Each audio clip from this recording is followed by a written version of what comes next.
The fluorescent lights hummed like dying insects above the kitchen corridor of the Ambassador Hotel.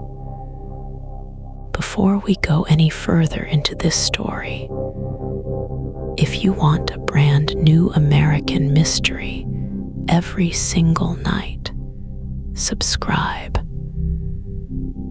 One tap and a new story is waiting for you every evening.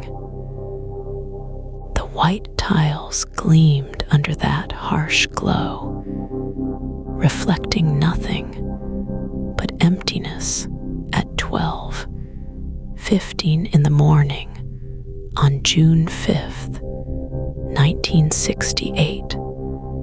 In 3 hours, those same tiles would be stained with blood that would change America forever. But this story isn't about what you think you know. It's not about the gunman who stepped from the shadows. It's not about the senator who fell. This story is about a young woman in a polka dot dress who ran down a concrete stairwell, laughing like she'd just won the lottery. A woman who vanished from history as completely as smoke from a snuffed candle. Her name was never recorded.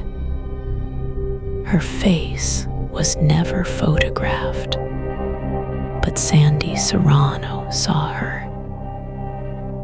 Sandy heard her voice echo off those stairwell walls like a confession bouncing between stone and steel. And for 55 years, powerful people have worked very hard to make sure you never hear what Sandy heard that night. The Ambassador Hotel stood on Wilshire Boulevard like a sleeping giant. Its Art Deco walls had witnessed 1,000 Hollywood dreams come true and die. Movie stars had danced in its ballrooms. Millionaires had made deals in its shadowy corners. But on this warm Los Angeles night, it held something different. Something that would crack the foundation of everything Americans believed about their country. Robert Kennedy had just won the California primary. The crowd in the embassy ballroom buzzed with electricity. Victory speeches echoed through marble hallways. Camera flashes popped like tiny lightning strikes. Everyone knew this moment would live in history books. They just didn't know how. Sandy Serrano was 20 years old. She worked as a key punch operator for an insurance company. Nothing special about her life. Nothing that would make her famous. She had come to the hotel that night because she believed in something. She believed in change. She believed in hope. She believed that one man could make America better. The ballroom grew hot and stuffy as midnight approached. Bodies pressed together like sardines in a can. The air tasted of cigarette smoke and sweat and dreams. Sandy needed fresh air. She needed space to breathe. So she walked out of that crowded room and found a concrete stairwell that led to the hotel's fire escape. The stairwell was cool and quiet. The noise from the ballroom faded to a distant hum. Sandy sat down on the concrete steps and let the night air wash over her skin. She could see the city lights twinkling below like fallen stars. She could hear the distant sound of traffic on Wilshire Boulevard. Everything felt peaceful. Everything felt normal. Then she heard footsteps. A man and a woman were climbing the stairs. They moved quickly, like they were late for something important. The woman wore a white dress covered in black polka dots. The pattern looked like scattered raindrops frozen in fabric. Her dark hair bounced as she climbed. The man was thin and pale, almost ghostly in the dim stairwell light. Sandy pressed herself against the wall to let them pass. The woman's heels clicked against the concrete like a metronome, counting down to something terrible. They didn't speak. They didn't look at Sandy. They moved past her like she was invisible. 20 minutes later, Sandy heard the footsteps again, but this time they were running. The same woman in the polka dot dress came flying down those stairs like her life depended on speed. The same thin man followed close behind. But now their faces had changed. Now they looked different. The woman was smiling. Not just smiling, she was practically glowing with joy. Her eyes sparkled like someone had just told her the best news of her life. She looked at Sandy as she ran past, and in that moment, she said something that would haunt Sandy Serrano for the rest of her days. "We shot him," the woman said. Her voice was bright and cheerful, like she was announcing a birthday party. "We shot him." Sandy felt the words hit her like cold water. She didn't understand. She couldn't process what she'd just heard. The woman and her companion disappeared into the night, leaving only the echo of those 3 words bouncing off the stairwell walls. Minutes later, the screaming started. It came from inside the hotel, rising through the walls like smoke from a fire. Sandy ran back toward the ballroom. She pushed through crowds of panicked people. She saw faces twisted with shock and horror. She heard someone shouting that Senator Kennedy had been shot. And in that moment, Sandy Serrano realized she had witnessed something that would change everything. Something that powerful people would spend decades trying to erase.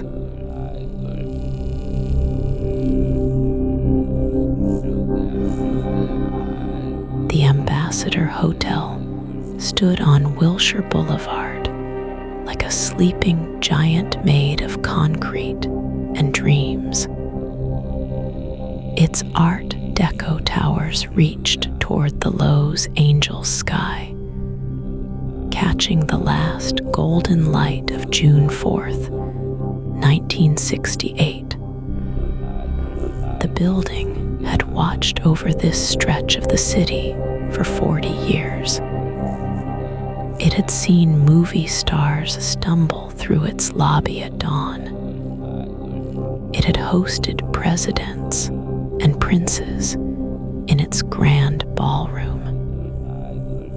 Tonight, it would witness something that would stain its marble floors forever.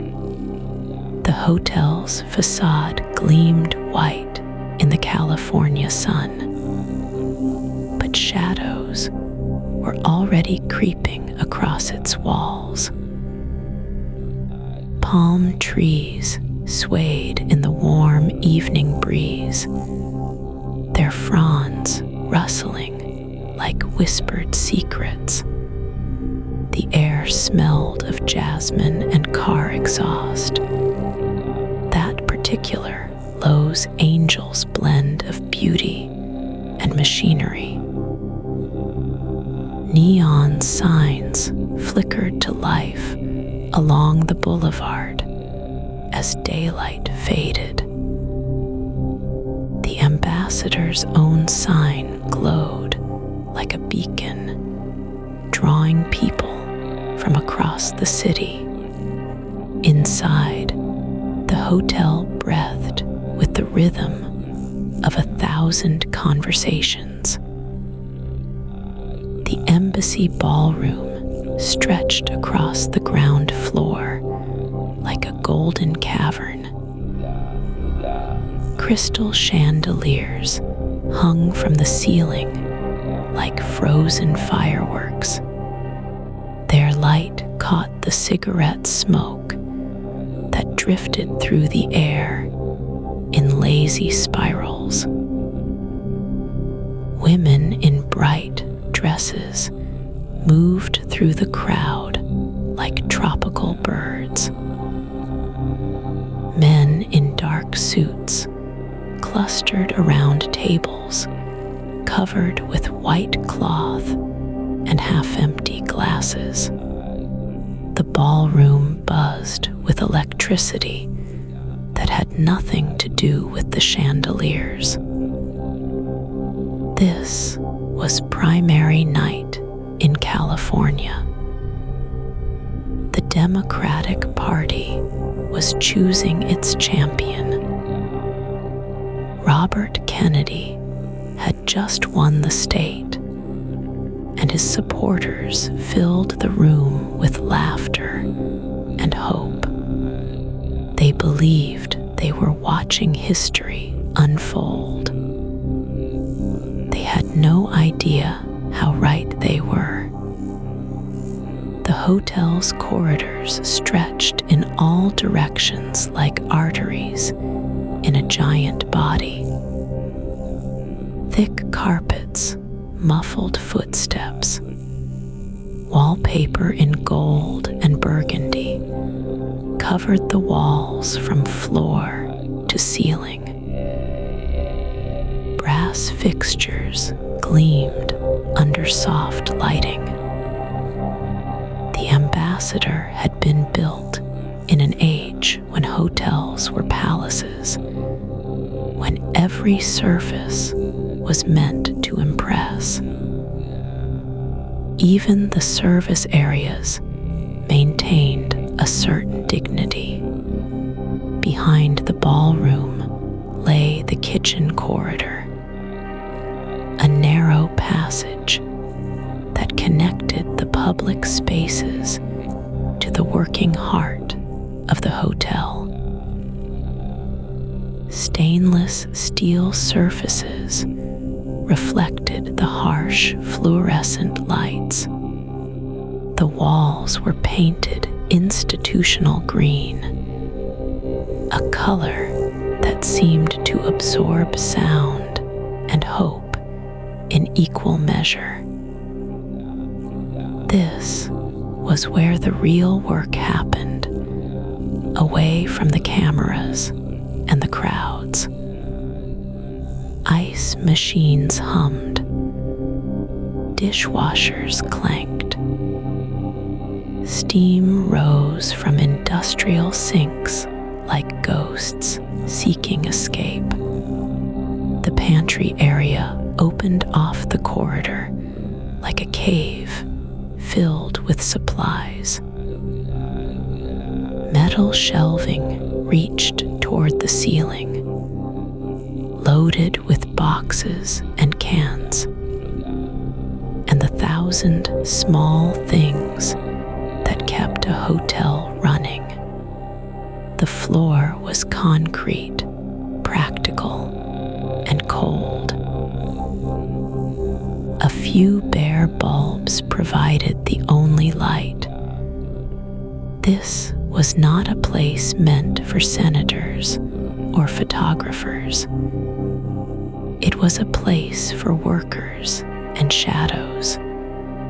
Outside the hotel, Lowe's angels pulsed with the energy of a city on the edge of change. The Sunset Strip glowed with marquees advertising rock bands and comedy shows. Protesters had marched through these streets just weeks before, demanding an end to the war in Vietnam. The air still carried the memory of tear gas and angry voices. This was 1968, a year when everything seemed possible and nothing felt safe. The ambassador sat at the center of it all, a monument to an older America where things moved slower and secrets stayed buried longer. Its thick walls had absorbed decades of conversations, deals made in smoke-filled rooms, promises whispered over champagne. The hotel knew how to keep secrets. It had practice, but tonight felt different. Even the building seemed to sense that something was coming. The air conditioning hummed with unusual urgency. Elevators moved between floors like nervous thoughts. The very walls seemed to lean in, listening to conversations they weren't meant to hear. In the stairwells, emergency lighting cast strange shadows on the concrete steps. These were the hotel's hidden passages, the routes that staff used to move unseen through the building. The stairs were narrow and steep, designed for function rather than comfort. Sound echoed strangely here, bouncing off hard surfaces until words became whispers and whispers became ghosts. The Ambassador Hotel had hosted many important nights, but none quite like this one. The building held its breath, as if it knew that in just a few hours, everything would change. The golden ballroom would become a crime scene. The kitchen corridor would become a place of nightmares, and the stairwells would become the setting for a mystery that would outlive the hotel itself. The stage was set. The players were moving into position, and somewhere in the shadows, truth and lies were preparing to dance their eternal waltz.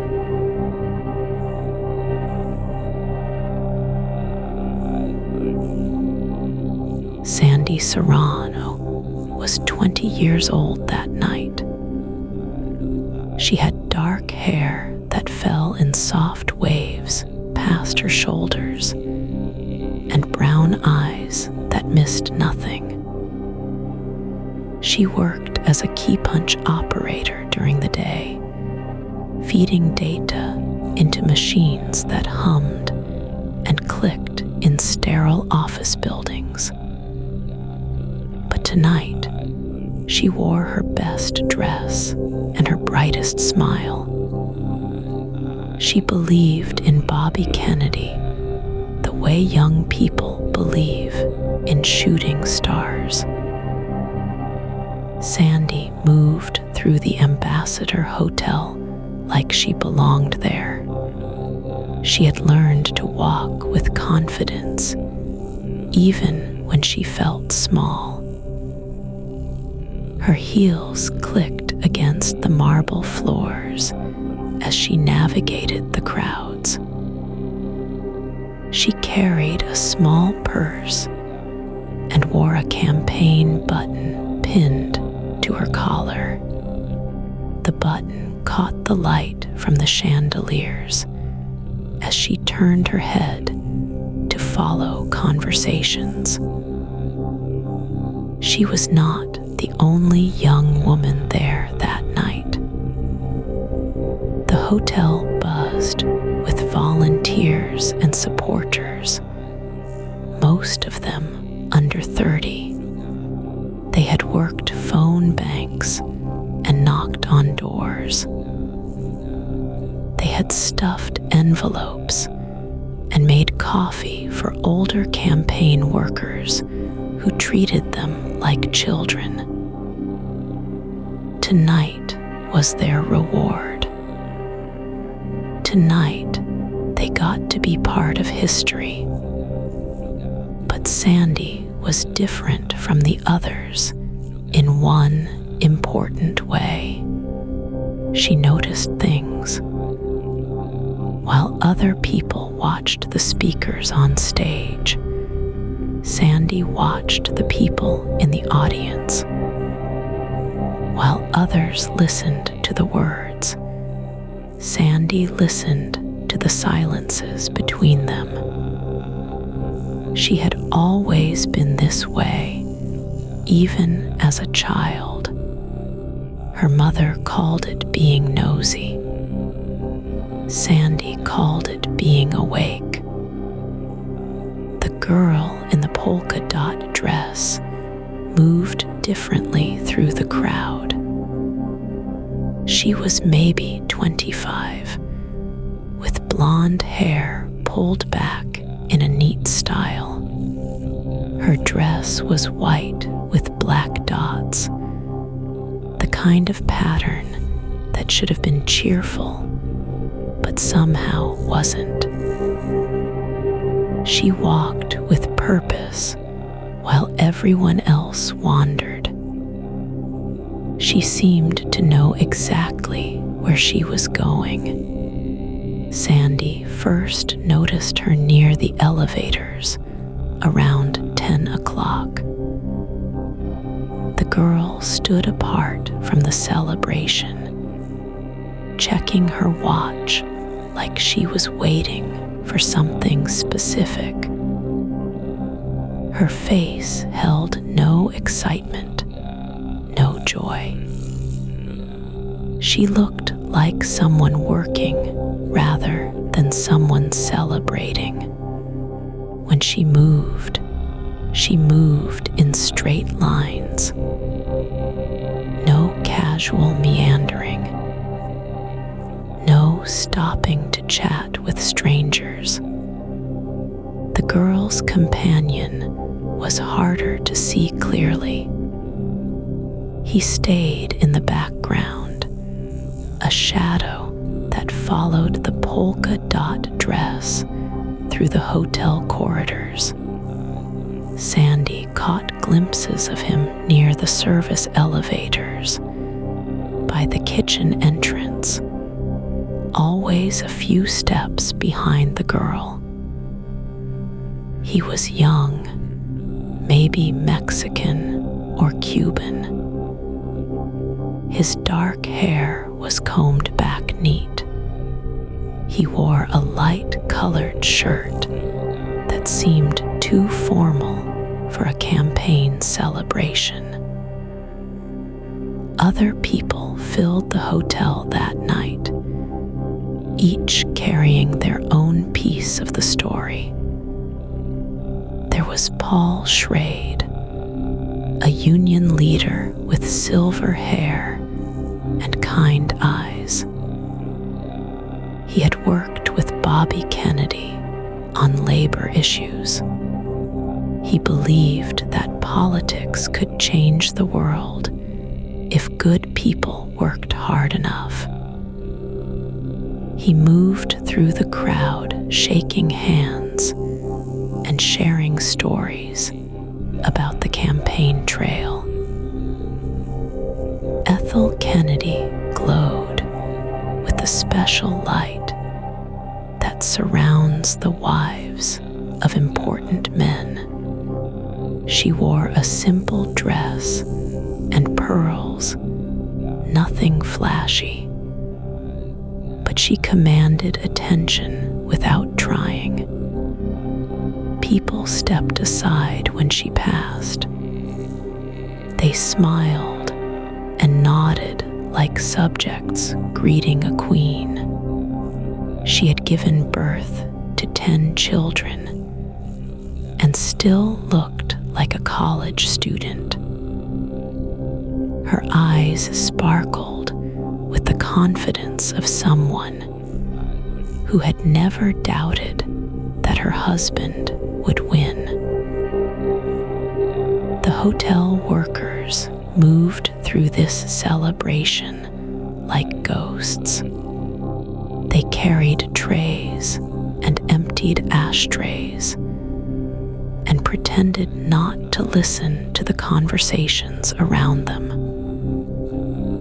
Juan Romero was 17 years old and worked as a busboy in the hotel kitchen. He had immigrated from Mexico 2 years earlier. He sent most of his paycheck home to his family. Tonight, he worked an extra shift because important events meant good tips. Juan had met Bobby Kennedy earlier that evening. The senator had shaken his hand and asked about his family. Juan would remember that handshake for the rest of his life. He would remember how Bobby Kennedy looked him in the eyes like he mattered, like his dreams were worth something. The security guards tried to look alert, but mostly looked tired. They had worked many political events at the Ambassador Hotel. They knew how to spot troublemakers and how to handle crowds. But they were not prepared for what was coming. Nobody was prepared for what was coming. These people moved through the hotel like actors taking their places on a stage. Each one carried a piece of the story that was about to unfold. Sandy Serrano with her careful eyes, the girl in the polka dot dress with her mysterious purpose, Juan Romero with his immigrant dreams. All of them were about to become part of something much larger than themselves. The cameras would capture some of what happened next.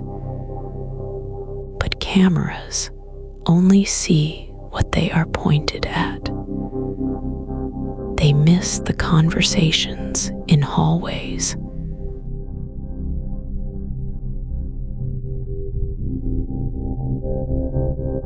They miss the glances between strangers. They miss the small moments that change everything. Sandy Serrano had come to the Ambassador Hotel that night like thousands of other young people. She believed in something bigger than herself. She believed in Bobby Kennedy and the promise he carried.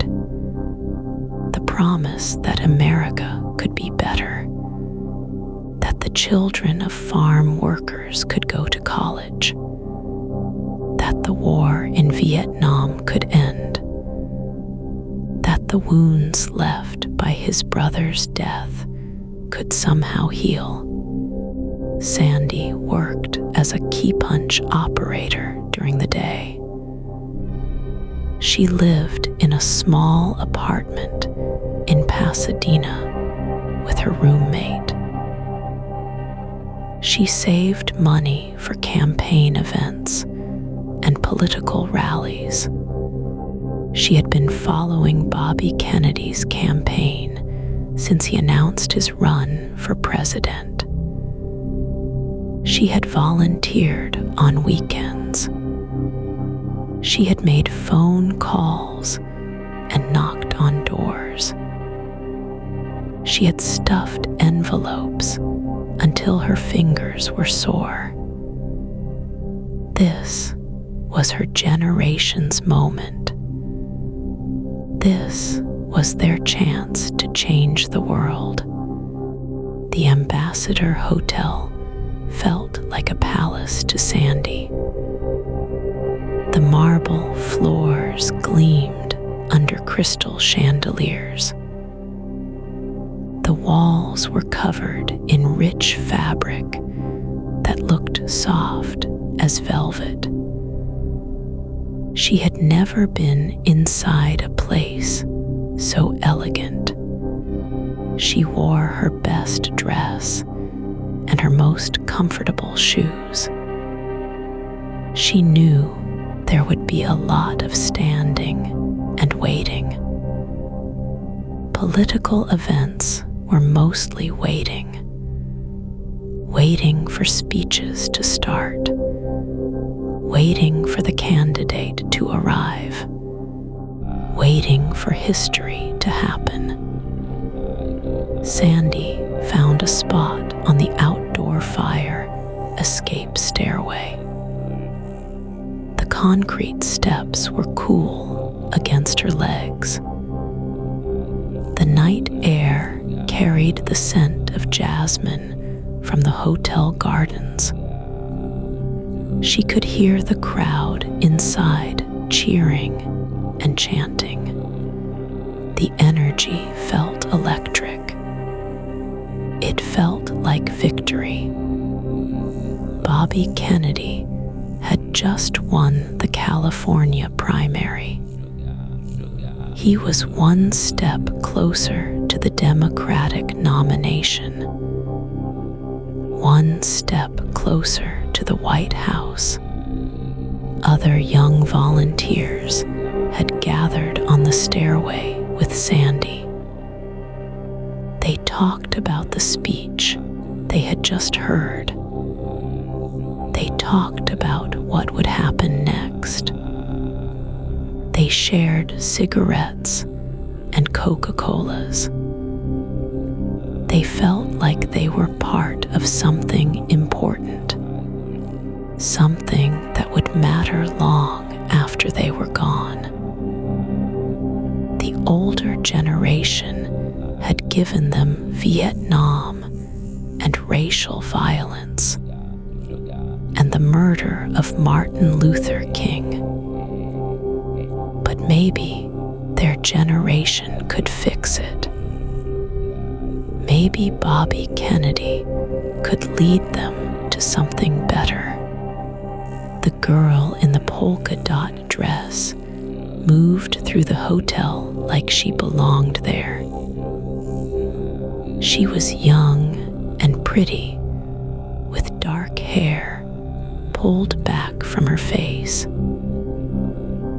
Her dress was white, with small black dots scattered across the fabric. She looked like any other campaign volunteer.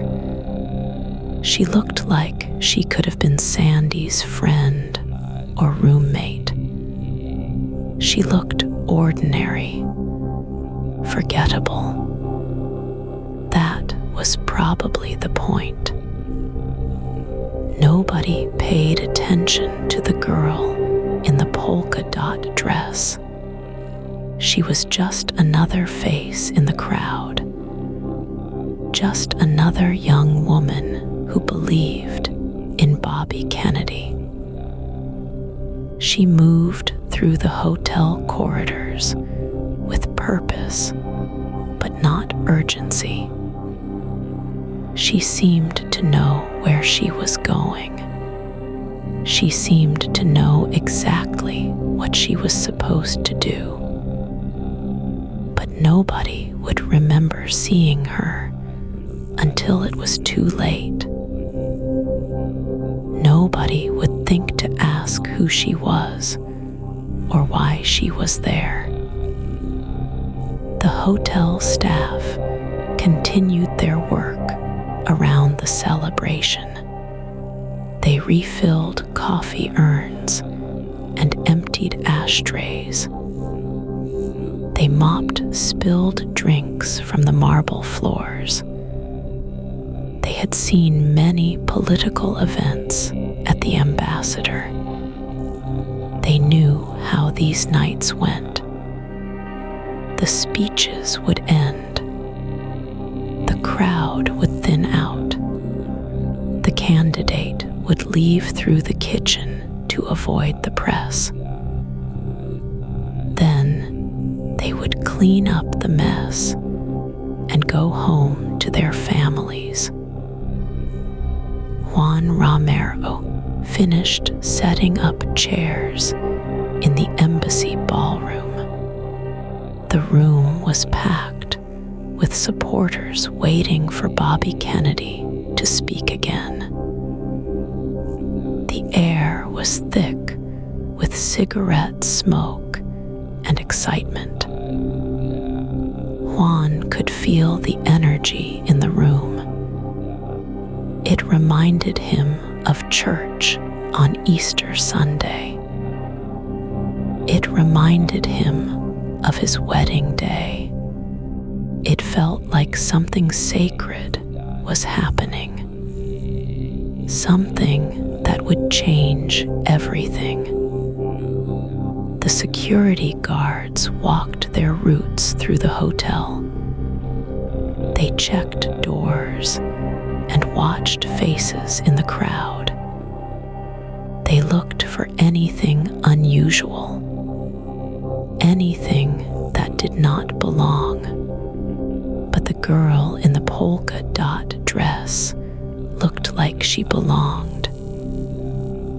She looked like every other young volunteer. She looked like hope walking through the corridors of power. She looked like the future that Bobby Kennedy promised. Nobody suspected that she might be carrying something else entirely. Nobody imagined that she might be part of a different kind of future. a darker kind of change. The night felt full of possibility. It felt like the beginning of something beautiful. Sandy Serrano sat on those concrete steps and watched the stars appear over Los Angeles. She had no idea that she was about to witness something that would haunt her for the rest of her life.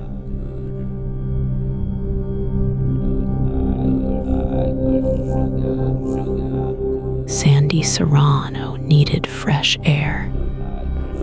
The Ambassador Hotel felt like a furnace that night. Bodies pressed together in every hallway. Voices echoed off the walls like thunder. The smell of perfume and sweat mixed with cigarette smoke until the air felt thick as soup. She pushed through the crowd toward the back of the hotel. Her white dress stuck to her skin. Her feet hurt in those new shoes.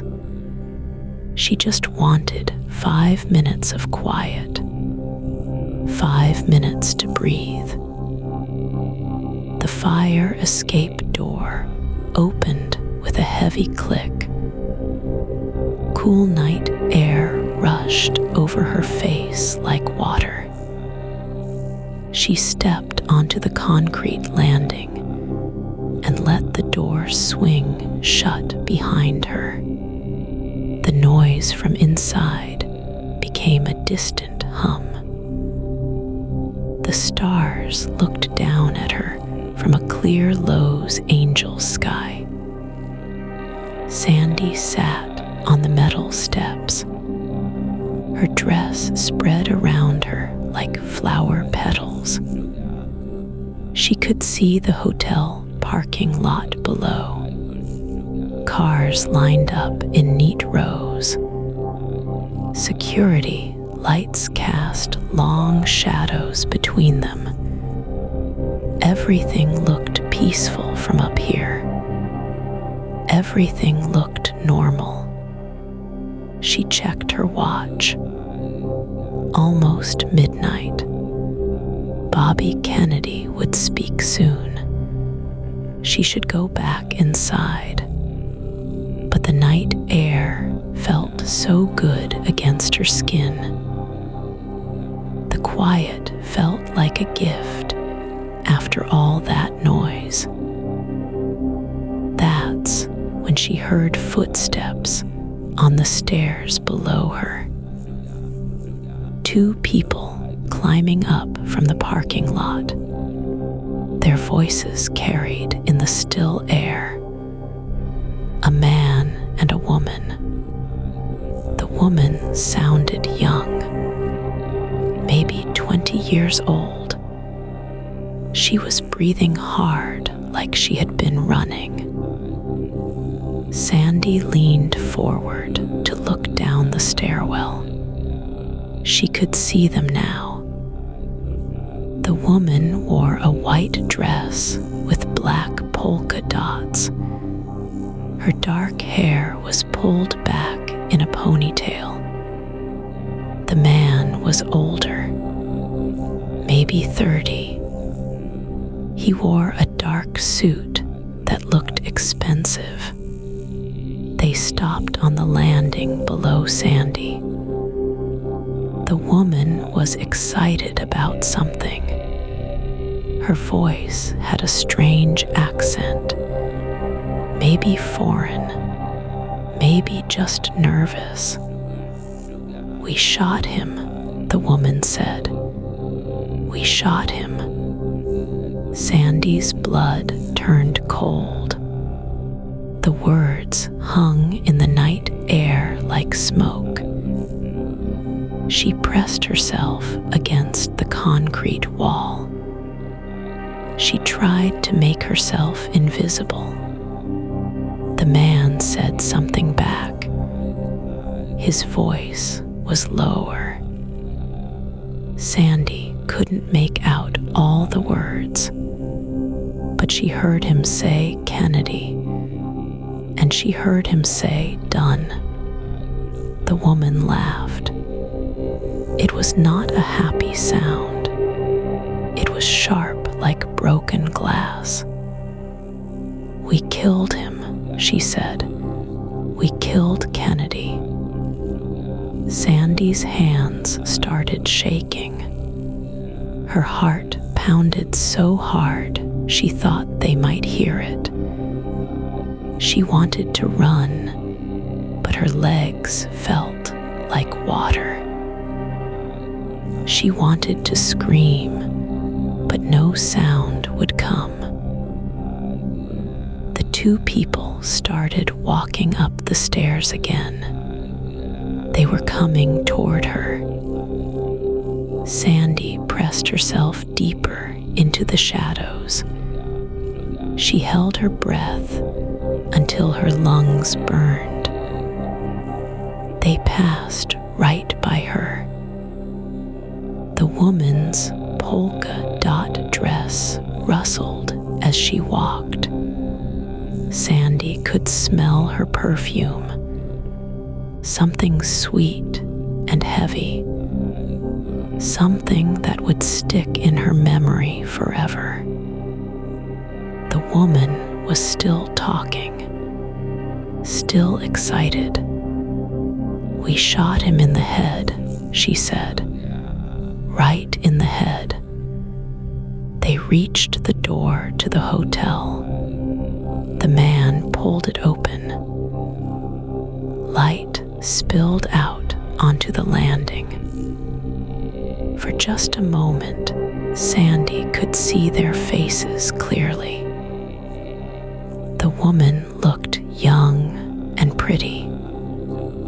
She looked like any college girl at a political rally. She looked normal, but her eyes were different. Her eyes were bright with something that made Sandy's skin crawl. Something wild and dangerous. Something that did not belong in a normal person's face. The door closed behind them. Sandy was alone again on the fire escape. The night felt different now. The stars looked cold and distant. The parking lot below looked full of shadows that might be hiding anything. She sat there for a long time. Her mind tried to make sense of what she had heard. Maybe she misunderstood. Maybe they were talking about something else. Maybe it was just some sick joke. But deep in her stomach, she knew the truth. She had heard something terrible. Something that was about to happen or had already happened. Something that would change everything. Inside the hotel, the crowd was cheering. Bobby Kennedy must be speaking now. His voice carried through the walls like music. He was talking about hope and change and a better tomorrow. Sandy Serrano sat on those concrete steps and listened to the future die. She just didn't know it yet. She thought she was hearing the past. She thought the worst was over. She had no idea that the real nightmare was just beginning. She had no idea that telling the truth would become the most dangerous thing she ever did.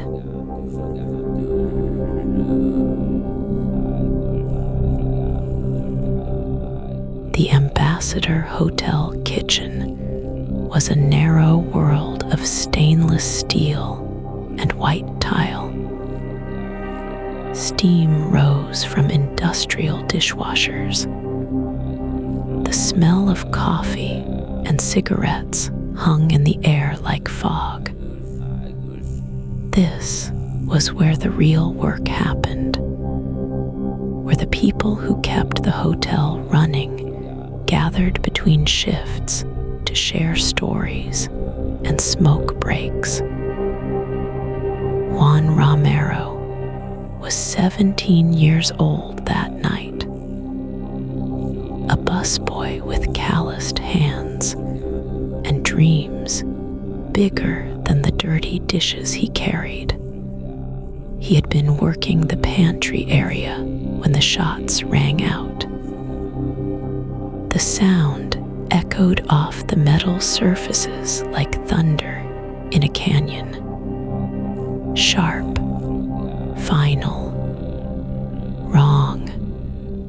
Juan saw the senator fall, saw the blood pool on the concrete floor like spilled wine.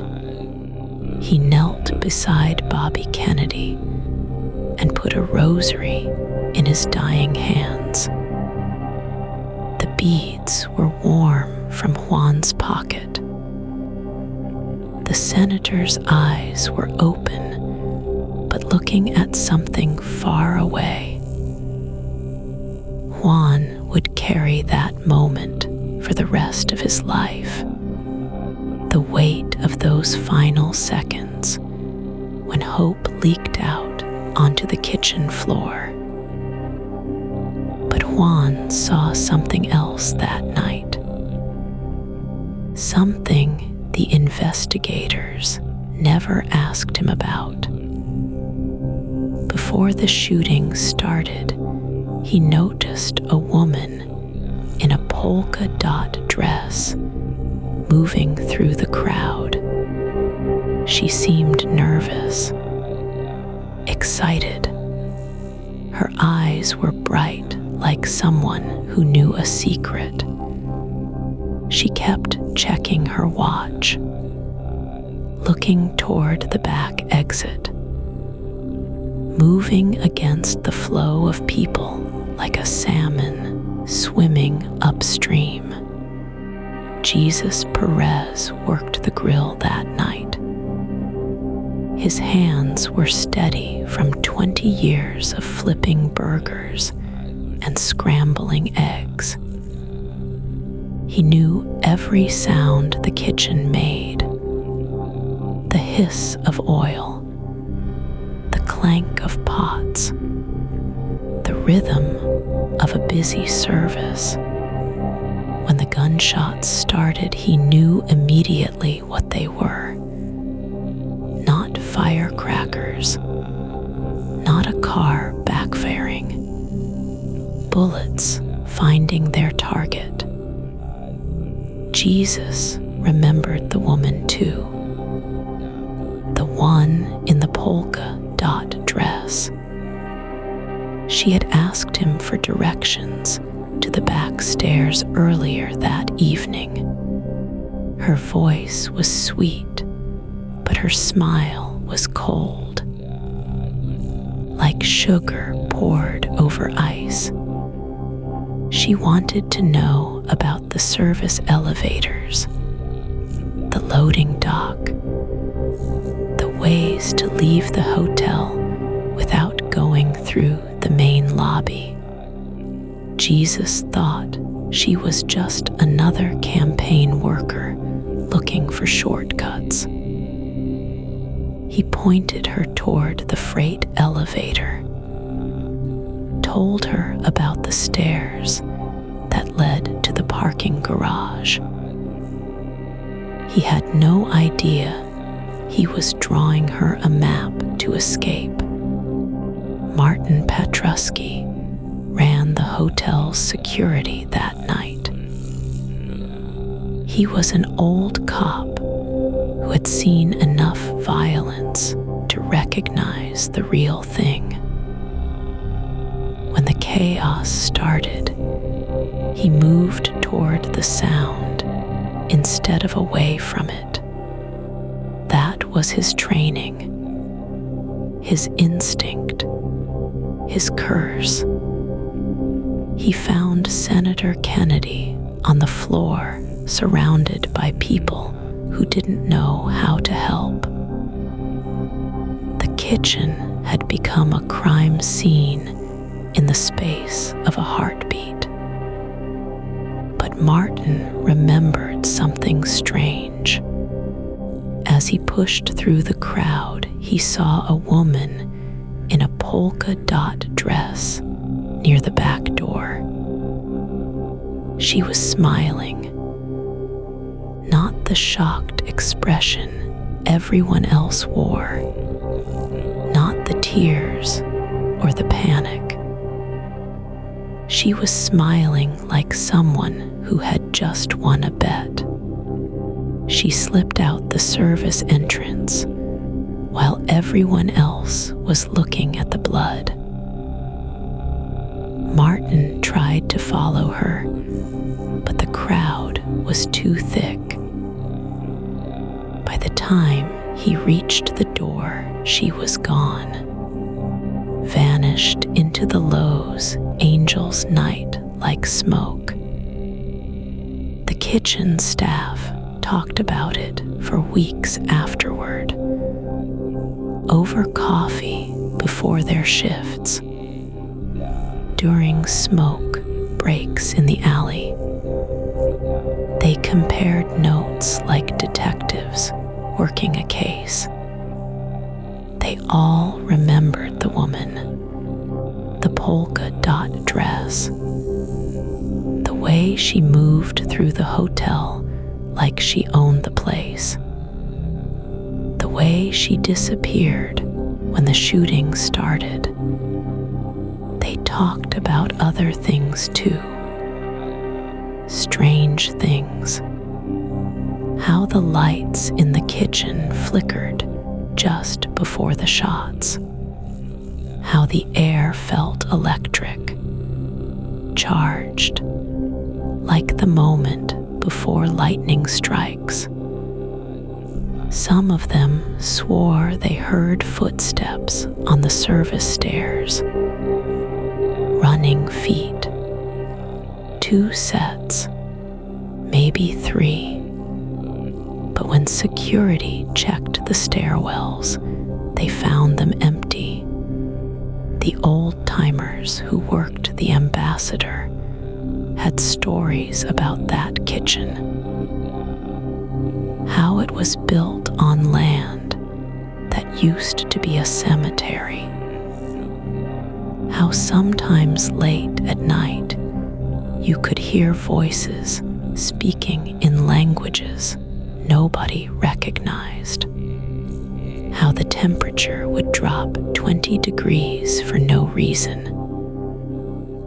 How pots would rattle on their hooks when no one was near them. Maybe that was just hotel folklore. The kind of stories that grow in dark places where people work long hours for small pay. But after that night in June, the stories changed. They became heavier, more specific, more real. The kitchen felt different, colder, like something had died there that would never rest. The workers knew what they had seen.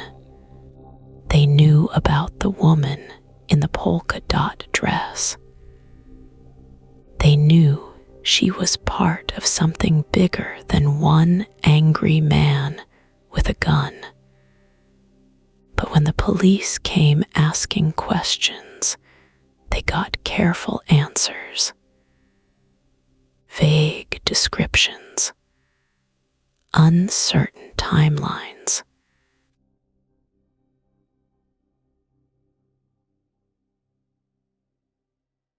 The Ambassador Hotel stood on Wilshire Boulevard like a monument to forgotten dreams. But the ground beneath it remembered older stories, stories that stretched back long before Hollywood glamour and political campaigns, before the hotel's grand ballrooms and marble floors, before anyone thought to build anything at all on this particular patch of Lowe's Angel's Earth. The Tongva people knew this land first. They called it different names in a language that flowed like water over smooth stones. Their villages dotted the basin where the hotel would one day rise. They understood something about this place that later generations would forget. How the land held onto things. How certain spots became gathering places for spirits. How the dead sometimes lingered in places where strong emotions had been spent. Spanish missionaries came next. They built their missions and tried to erase the old ways, but the land remembered. Mexican rancheros carved up the territory into vast estates. American settlers followed after the war. Each group left their mark. Each group buried their secrets in the California soil. By the 1920s, this stretch of Wilshire was prime real estate.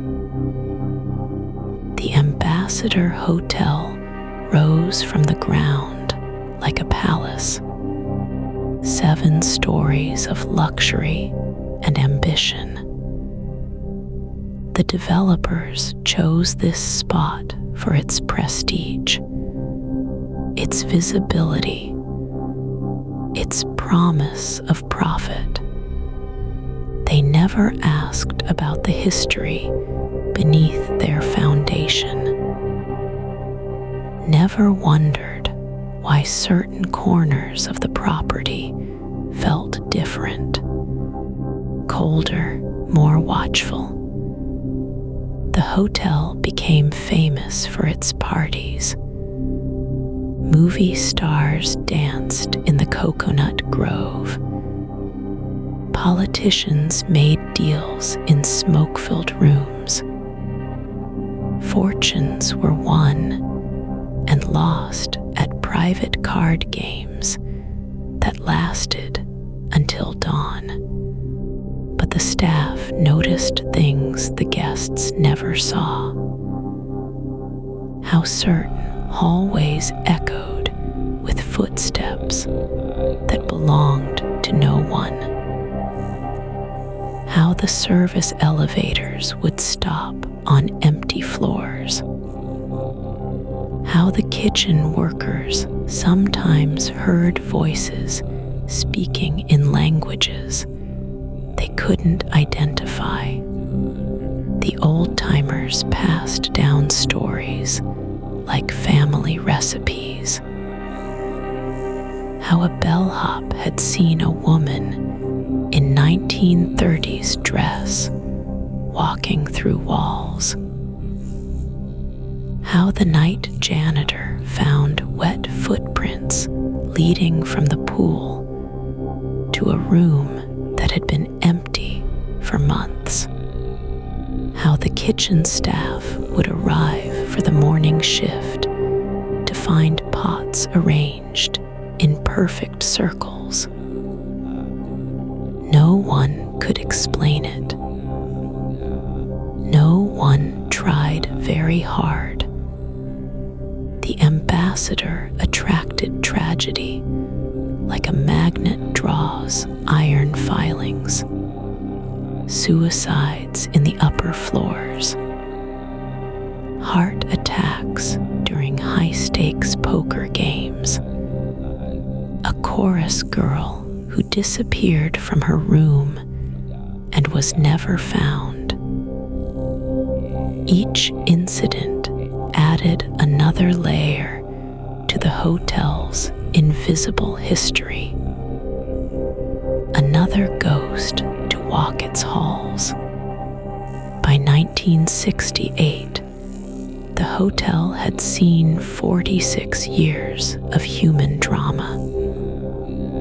Joy and sorrow, love and betrayal, life and death. All of it soaked into the walls like smoke into fabric. The building held memories the way old wood holds the scent of fires long extinguished. The kitchen where Robert Kennedy would take his final steps had its own particular history. Built in the basement level where the old foundation met the newer additions, where the original developers had found artifacts they never reported. Pottery shards, stone tools, bones that might have been human or might have been animal. They buried it all under concrete and steel and pretended it had never existed.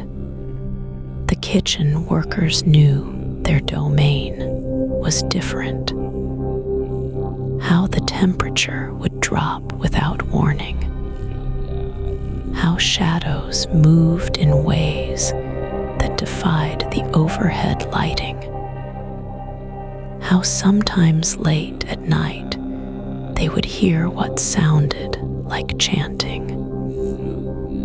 Low voices speaking in rhythm, words that felt ancient and important and completely foreign. The hotel management dismissed these stories as superstition, the product of overworked minds and too many late shifts. But they couldn't explain why the kitchen had the highest turnover rate in the hotel, why experienced cooks would quit without notice, why new employees would request transfers after just a few weeks. The land remembered everything.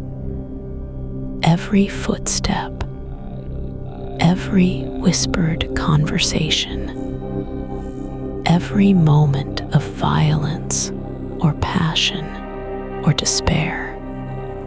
It stored these memories like a vast library with no catalog system. Random access to 40,000 years of human experience. Most of the time, the memories stayed buried, but sometimes they surfaced, usually at moments when the present echoed the past, when strong emotions created resonance across time. June 5th, 1968 would become one of those moments when the past and present would collide in the ambassador's kitchen, when the land would release some of its stored energy, when witnesses would see things that belonged to different decades, different centuries, different worlds entirely. The shots that rang out that night weren't just bullets hitting flesh and bone. They were echoes of every violent moment that had ever occurred on that ground. The woman in the polka dot dress wasn't just a conspirator. She was part of a pattern that stretched back to the beginning. A pattern the land recognized and remembered and would never let anyone forget.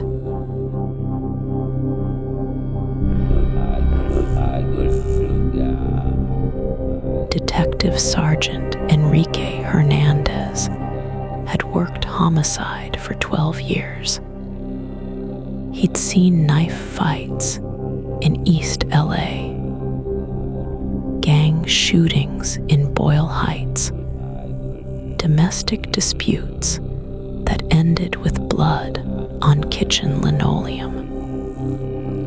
Nothing prepared him for the assignment that landed on his desk 3 days after the assassination.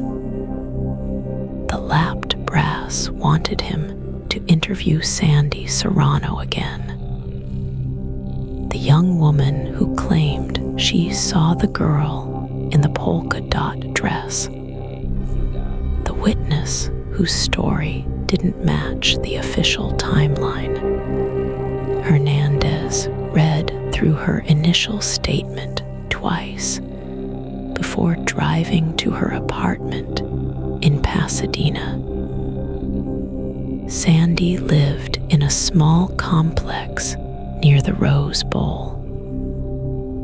Pink stucco walls, palm trees casting shadows across the parking lot.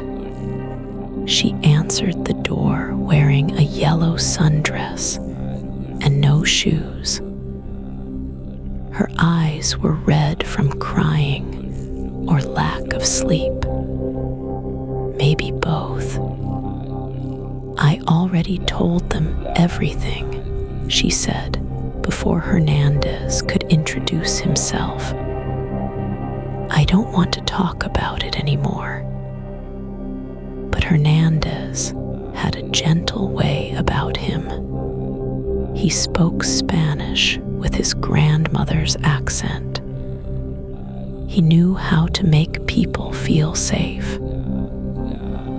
Sandy invited him inside and made coffee in a percolator that gurgled like a small engine. Her apartment was neat and sparse. A fold-out couch, a small television on a wooden stand, a framed photo of President Kennedy on the kitchen counter. The kind of place where a young woman might live while saving money for something better. Tell me about the stairwell, Hernandez said. His notebook stayed closed on the coffee table between them. Sandy's hands shook as she lifted her cup. The coffee was too hot and too strong. She set it down without drinking. I was sitting on the fire escape, she began, getting some air. The ballroom was so crowded and hot. I needed to breathe. Her voice was soft but steady.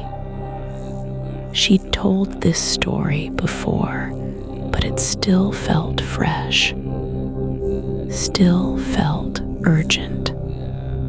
That's when I saw them coming down the stairs. The woman in the polka dot dress and a man in a dark suit.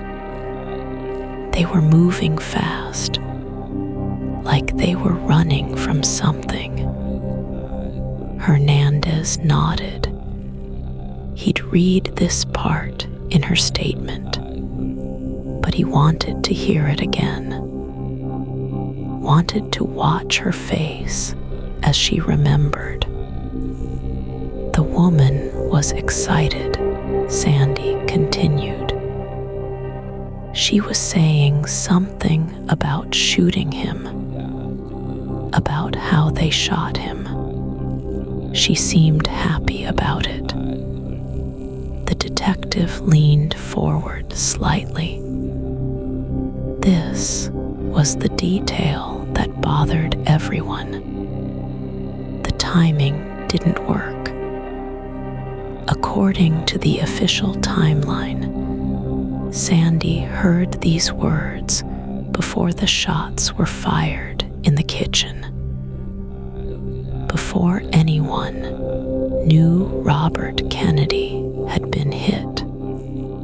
"Are you sure about the timing?" Hernandez asked.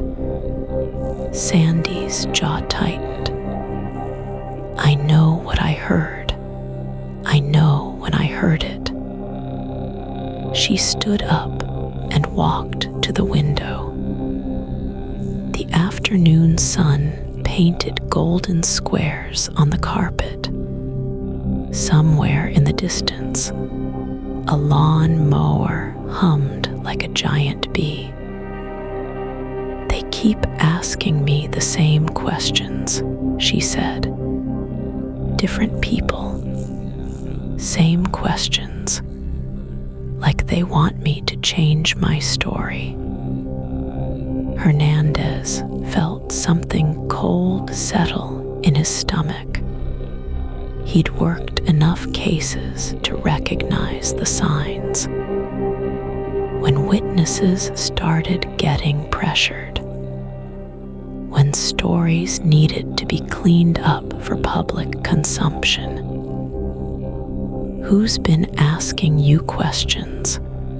Sandy turned from the window. Her face was pale but determined. FBI agents, lapped detectives, men in suits who won't show me their badges. They all want to know about the timing, about whether I might have been confused, whether I might have heard wrong. She sat back down and picked up her coffee cup. This time she took a sip despite the heat. "But I wasn't confused," she said. "I know what I saw. I know what I heard." That woman was celebrating before anyone else knew what happened, like she knew it was going to happen. Hernandez made a note in his book, not about Sandy's story, about the other investigators, about the pressure being applied to a young woman whose only crime was being in the wrong place at the wrong time. "Has anyone threatened you?" he asked. Sandy laughed, but there was no humor in it. "They don't have to threaten me. They just keep coming, keep asking, keep suggesting I might be wrong about things I know I'm right about." The detective closed his notebook. He'd heard enough, more than enough. "Miss Serrano," he said, "I want you to know something. Your story matters. What you saw matters. Don't let anyone convince you otherwise." Sandy smiled for the first time since he'd arrived. It was a small smile, but it reached her eyes. "Thank you," she said. "No Nobody's told me that before. Hernandez drove back to downtown LA with the windows down and the radio off. He needed to think, needed to understand what he'd stumbled into. The case was supposed to be closed. Serrano had confessed. The evidence was clear. So why were so many people working so hard to silence one witness?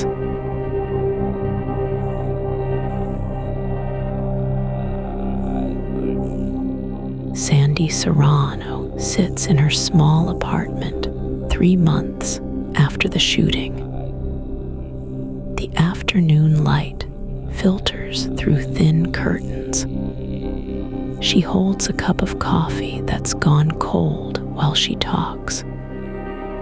Her voice is steady, but her hands shake slightly when she describes what she saw in that stairwell. I keep going back to that moment, she says. Right before it happened, I was sitting on those concrete steps outside the hotel. The fire escape stairs. You know how sometimes you just need air, need to get away from all the noise and the people. That's where I was. The Ambassador Hotel had been like a carnival that night. Thousands of people celebrating Bobby Kennedy's victory in the California primary. The ballroom was packed. The air was thick with cigarette smoke and excitement. Sandy had worked her way outside just to breathe. The stairs were quiet, she remembers. Cool concrete under my dress. I could hear the party going on inside, but it felt far away, like watching a movie through a window. I was just sitting there thinking about how everything was going to change now, how Bobby was going to be president. She takes a sip of the cold coffee and makes a face, sets the cup down on a small table covered with newspapers. Every headline screams about the assassination, about Serrano, about the lone gunman who changed history. That's when I saw her, Sandy continues. This woman in a white dress with black polka dots. She was coming up the stairs from below, not from the party, from somewhere else in the hotel. She had dark hair, and she was moving fast, like she was in a hurry. Sandy's apartment is small and neat. A single bed, a kitchenette, photos of her family on the dresser. She's 20 years old and works as a key punch operator. Before June 5th, 1968, nobody knew her name. Now reporters call every day. She wasn't alone, Sandy says. There was a man with her, young guy, maybe Mexican or something. They were talking in low voices, but I could hear some of it. She kept saying, "We shot him. We shot him." And the guy was telling her to be quiet, keep moving. The woman in the polka dot dress has become the ghost in Sandy's story. The detail that makes investigators uncomfortable. The witness that doesn't fit the official version of events. Sandy describes her over and over. The same details, the same certainty. I asked her what she meant, Sandy remembers. I said, "Who did you shoot?" And she turned to look at me. Just for a second. Her face was excited, happy almost. She said, "Senator Kennedy." Just like that, like she was announcing the weather. Sandy gets up and walks to the window. The street below is quiet, normal. Nothing like the chaos of that night at the Ambassador. She pulls the curtain back slightly and peers out. Always checking now. Always watching. Then they were gone, she says, running up the stairs, disappearing into the crowd. I sat there for maybe 30 seconds trying to understand what I'd heard, what it meant. That's when I heard the screaming from inside. The screaming had started in the kitchen pantry, where Bobby Kennedy lay bleeding on the floor, where Serrano stood with an empty gun, where everything changed in a matter of seconds. Sandy had run inside with everyone else, had seen the chaos, the blood, the impossible reality of what had happened. I knew right away, she says, what that woman had meant, what I'd witnessed. I'd seen them leaving, the people who shot Bobby. And one of them was a woman in a polka dot dress who looked happy about what they'd done. Sandy returns to her chair, picks up the cold coffee again, but doesn't drink it. Just holds it like it's keeping her hands warm.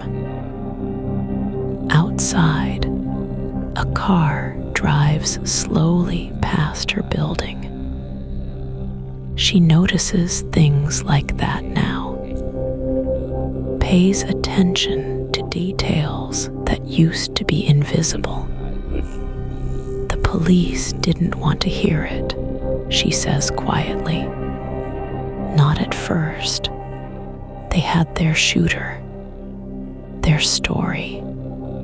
A crazy Palestinian who acted alone. My woman in the polka dot dress didn't fit. Made things complicated. Made people ask questions they didn't want to answer. She looks directly at you then. Her eyes are clear and certain. This is not a woman who doubts what she saw. Not someone who confuses dreams with reality.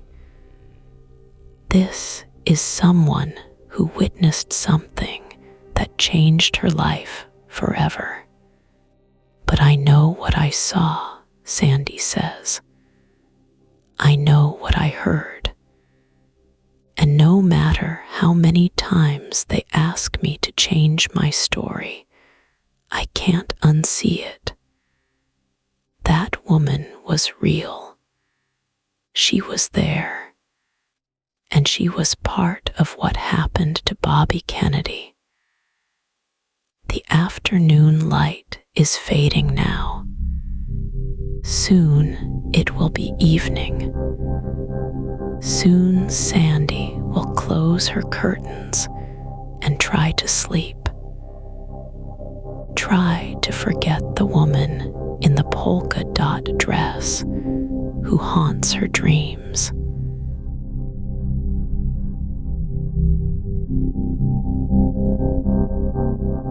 The Los Angeles Police Department had a problem. Sandy Serrano wouldn't stop talking. Her story about the woman in the polka dot dress kept spreading through the hotel like smoke through an open window. Other witnesses started coming forward, started saying they saw the same woman, started asking the same questions. The Lapt needed this to stop. They needed Sandy to disappear. Not physically. Nothing that dramatic.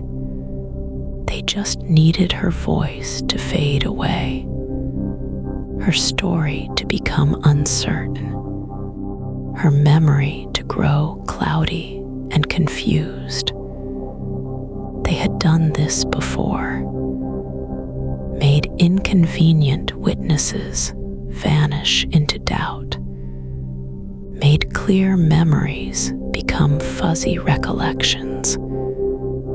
Made confident people question what they thought they knew. The process started slowly, almost gently. Detective Sergeant Enrique Hernandez took over Sandy's case. A soft-spoken man with kind eyes and a patient smile. He invited Sandy back to the station, just to clarify a few details, just to make sure they had everything right. Sandy came willingly. She wanted to help, wanted to make sure they caught the woman in the polka dot dress, wanted justice for Bobby Kennedy. But something felt different this time. The questions weren't about what she saw. They were about whether she really saw it, whether she might have been confused, whether the stress of that terrible night might have played tricks on her mind. "Are you sure it was a woman?"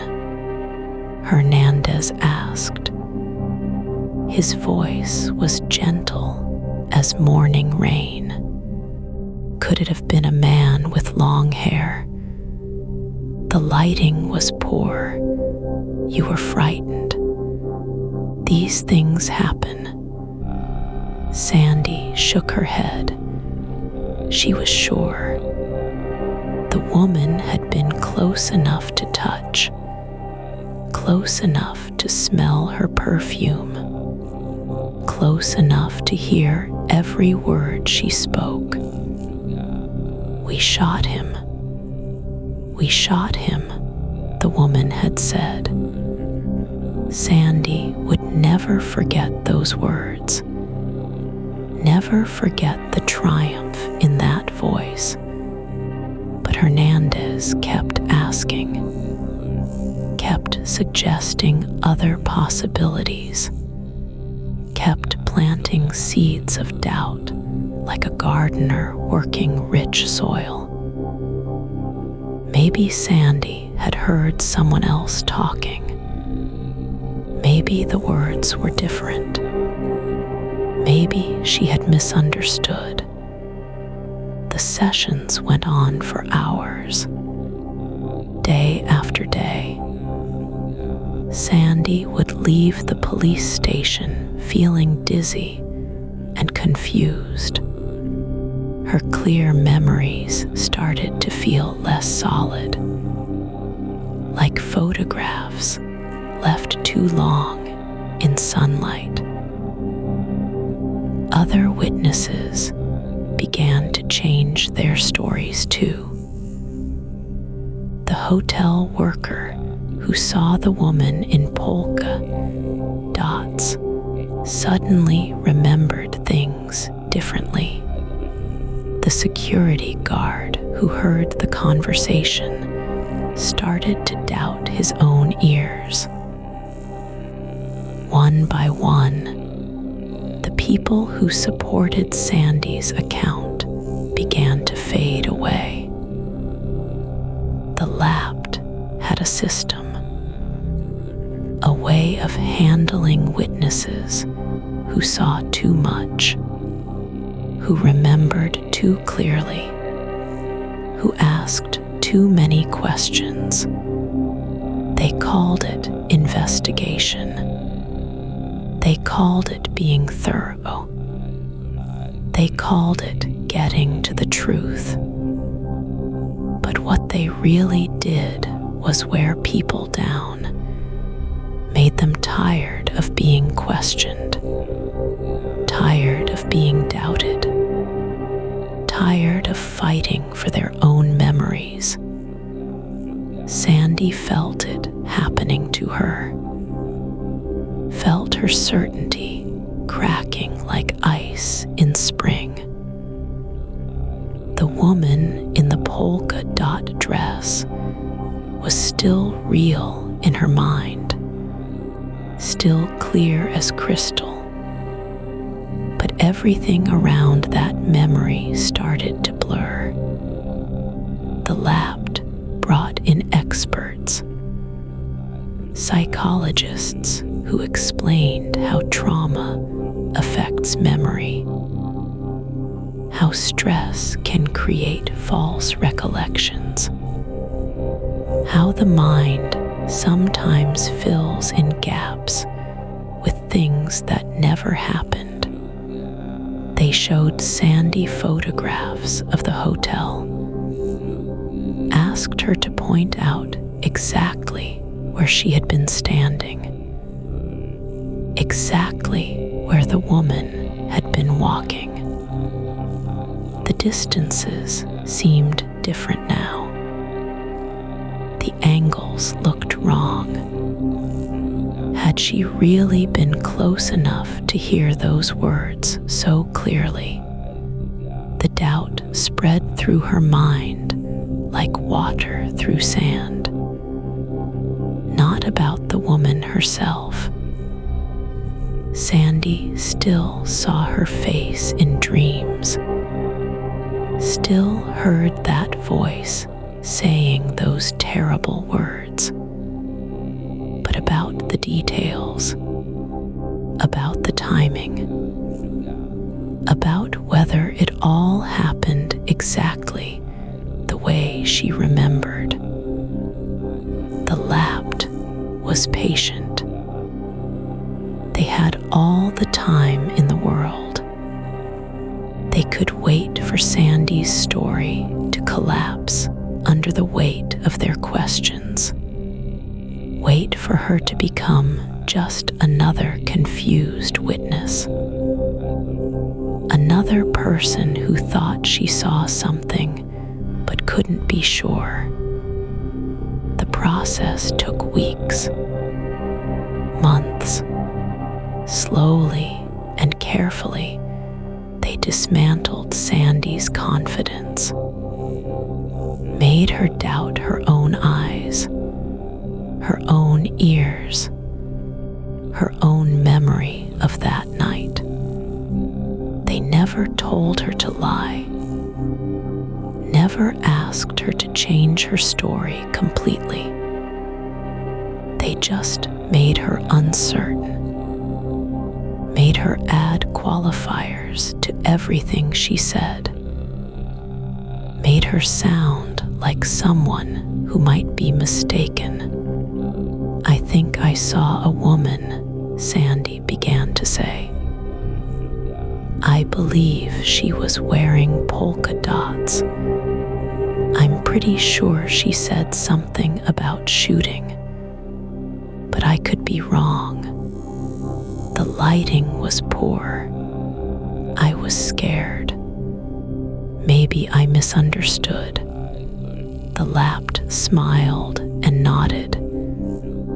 This was exactly what they wanted to hear. A witness who doubted herself was no witness at all. Sandy Serrano was disappearing. Not her body, just her voice, just her certainty, just her truth.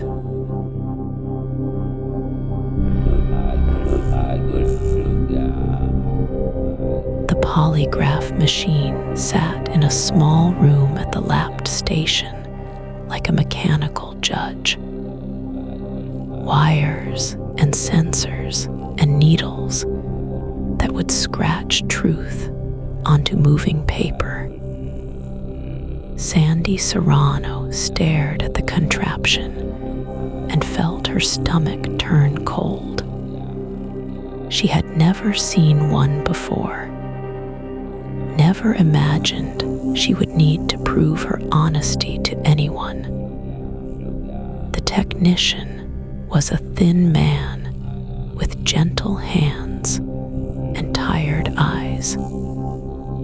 He explained how the machine worked while he attached the sensors to her body, a band around her chest to measure breathing, a cuff on her arm for blood pressure, metal plates on her fingers to track the electricity in her skin. The body tells the truth even when the mouth lies, he said. The machine would know if she was being honest. Sandy sat perfectly still as the needles began their dance across the paper. The questions started simple. Her name, her age, where she lived. The needles moved in steady lines. Then the man asked about June 5th, about the Ambassador Hotel, about what she saw in the stairwell. Sandy told her story again. The woman in the polka dot dress, the man with her, the words they spoke as they ran down the stairs. We shot him. We shot him. The needles jumped and scratched across the paper like nervous birds. The technician studied the results with a frown. He asked the same questions again. Sandy gave the same answers. The needles danced the same patterns, but something was wrong. The man shook his head and made notes on a clipboard. He whispered to another officer who had been watching from the corner. They brought in a different technician, a woman this time with sharp eyes and no smile. She adjusted the machine and ran new tests, asked Sandy to lie about simple things so the machine could learn her patterns. What color was her dress? What did she eat for breakfast? The needles responded to each lie with violent scratches. Then came the real questions again, about the woman in polka dots, about the words Sandy heard, about whether she was absolutely certain of what she saw. Sandy answered with the same truth she had been telling for weeks. But the needles told a different story.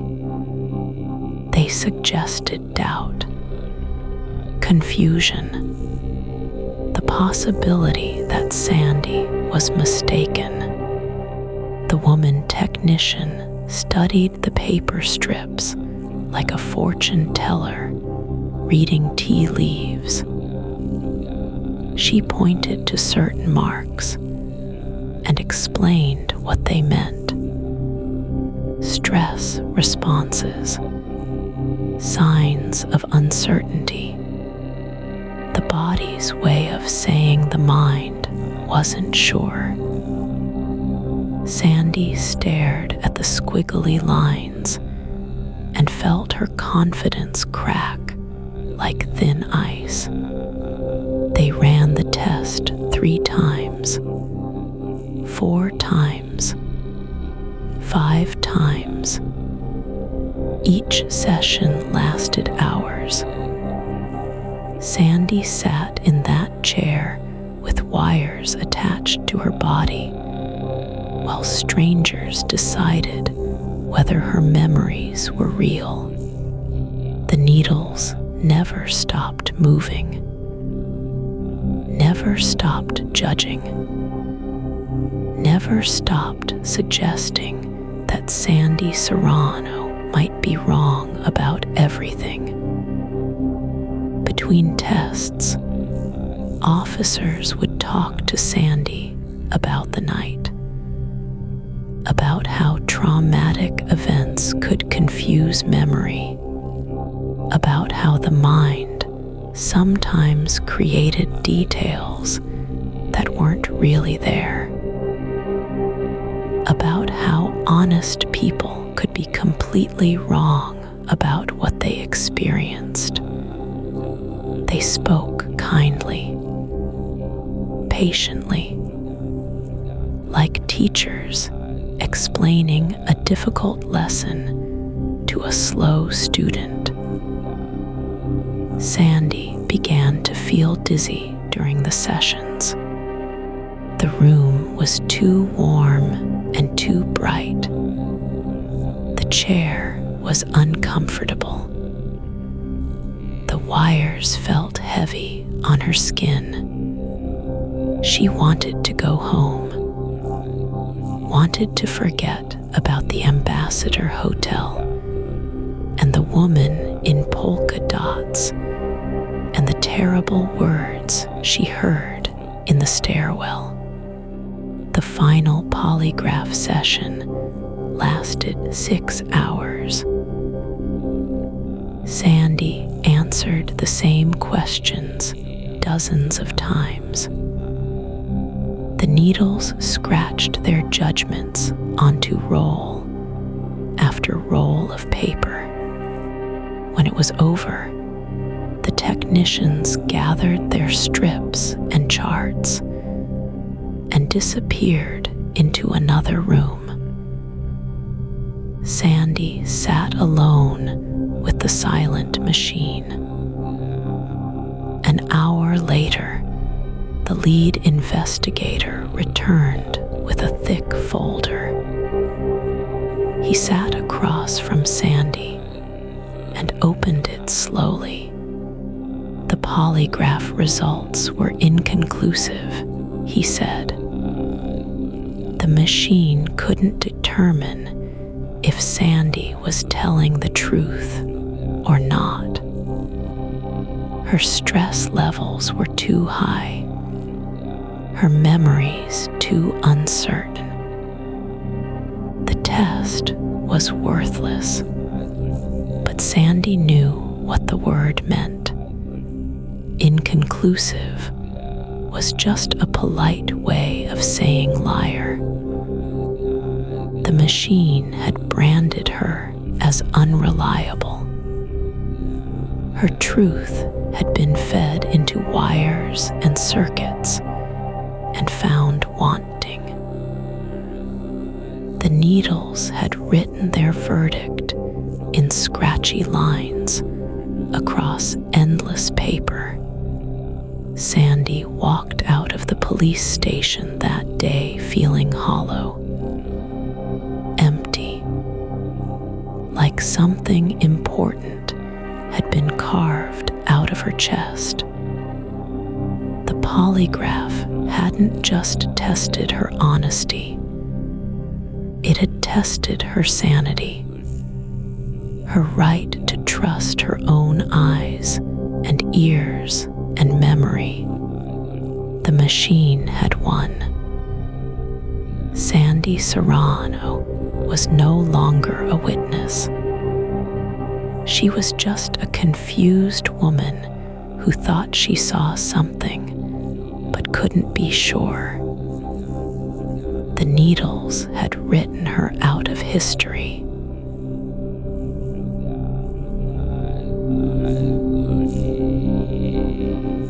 But here's the detail that makes Sandy's story impossible to dismiss. The one piece that shouldn't fit but does.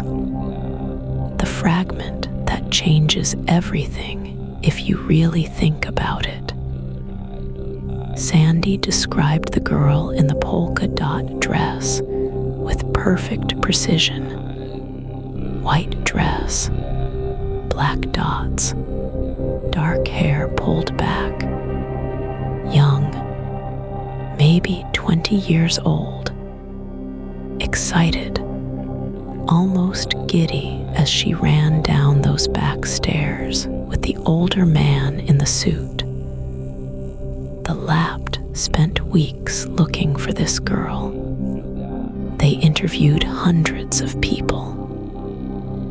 They studied every photograph from that night. They tracked down every woman who wore polka dots to the Ambassador Hotel. They found 12 different women in polka dot dresses at the victory party. 12. But none of them matched Sandy's description. None of them were in the back stairwell when the shots rang out. None of them ran down those stairs shouting about shooting Kennedy. The police checked alibis. They verified locations. They built timelines down to the minute. The girl Sandy saw didn't exist, at least not according to the official record. This should have ended the story. Case closed. Sandy was mistaken. She saw someone else, mixed up the details, created a memory that wasn't real. The human mind plays tricks under stress. Witnesses get confused. It happens all the time. But then the photographs surfaced. Not the official ones. Not the pictures the police studied and cataloged and filed away. These were different. Personal snapshots. Amateur shots taken by guests at the party. Pictures that didn't make it into evidence files. Images that sat in family albums for decades before anyone thought to look at them closely. In one photograph, taken about an hour before the shooting, you can see her standing near the back of the crowd. A young woman in a white dress with black polka dots. Dark hair pulled back exactly as Sandy described. she's talking to an older man in a dark suit. Both of them are looking toward the kitchen area where Bobby Kennedy would walk in less than an hour. The photograph is grainy. The lighting is poor, but the details match Sandy's description perfectly. The dress, the hair, the age, even the excited expression on her face. This picture was taken by a hotel guest named Margaret Foster. She was using a simple camera. Nothing fancy, just capturing memories of an important night. Margaret didn't develop the film until weeks later. By then, the investigation was winding down. Sandy had been discredited. The case was moving toward its conclusion. Margaret looked at her pictures and saw nothing unusual. A crowd of people celebrating. Faces she didn't recognize. Moments frozen in black and white. She put the photos in an album and forgot about them. 20 years later, Margaret's daughter was organizing family pictures. She came across the shots from the Ambassador Hotel. Something about one image caught her attention. The girl in the polka dot dress. She'd heard the stories about Sandy Serrano, read the books, watched the documentaries. The daughter took the photograph to a journalism professor who specialized in the Kennedy assassination. He studied it carefully, enhanced it digitally, compared it to witness descriptions. The match was undeniable. The girl Sandy saw was real. She existed. She was at the Ambassador Hotel that night. She was near the kitchen area before the shooting. She was talking to an older man in a suit. But according to the lapped investigation, she was never there. This creates an impossible situation. Either Sandy was telling the truth about seeing the girl, or the police investigation was more flawed than anyone imagined. Either the girl existed and somehow escaped detection by hundreds of investigators, or Sandy's memory was so precise it could describe someone who wasn't there down to the smallest detail. The photograph doesn't prove Sandy's entire story. It doesn't show the girl running down the stairs. It doesn't capture her shouting about Kennedy being shot. But it proves the most important thing. The girl was real. Sandy spent 40 years being told she imagined the whole thing. 40 years of people explaining how memory works under stress, how witnesses create false details, how the mind fills in gaps with fiction. 40 years of being treated like a woman who couldn't trust her own eyes. The photograph changes that. It validates the one detail that seemed most impossible. The girl in the polka dot dress wasn't a creation of Sandy's traumatized mind. She was a real person who was really there that night, which means Sandy's eyes worked just fine. Her memory was accurate. Her story was true. At least the part about the girl. And if Sandy was right about the girl, what else might she have been right about? What other details did the investigation miss? What other witnesses were dismissed too quickly?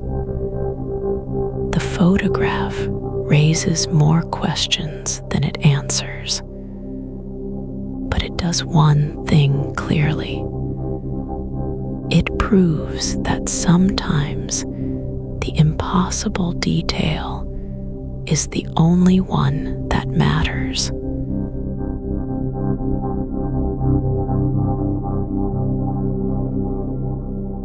The skeptics had their reasons. Good reasons. Solid reasons that made perfect sense in the bright light of day. Vincent Di Piero worked the Ambassador Hotel that night. He stood in the pantry when the shots rang out. He saw Serrano fire the gun. He watched Robert Kennedy fall. Di Piero became one of the most important witnesses to the assassination. But Di Piero never saw a girl in a polka dot dress. Never heard anyone shout about shooting Kennedy. Never witnessed the scene that Sandy Serrano described on the back stairs. Di Piero spoke to investigators dozens of times. His story stayed consistent, clear, detailed. He described Sirhin's position, the angle of the shots, the chaos that followed. But no mysterious girl appeared in his account. The lapped, loved witnesses like Di Piero. Reliable, credible. His testimony fit the official story like pieces in a puzzle. 1 gunman, 8 shots, case closed. Di Piero's version made Sandy's story seem impossible. How could she witness something so dramatic while other people saw nothing? How could a girl run screaming through a crowded hotel without anyone else noticing? The skeptics pointed to basic logistics. The Ambassador Hotel buzzed with activity that night. Campaign workers filled every hallway. Security guards watched every exit. Reporters prowled every corner looking for stories. A girl shouting about assassination would have created a stampede. Other witnesses would have heard her.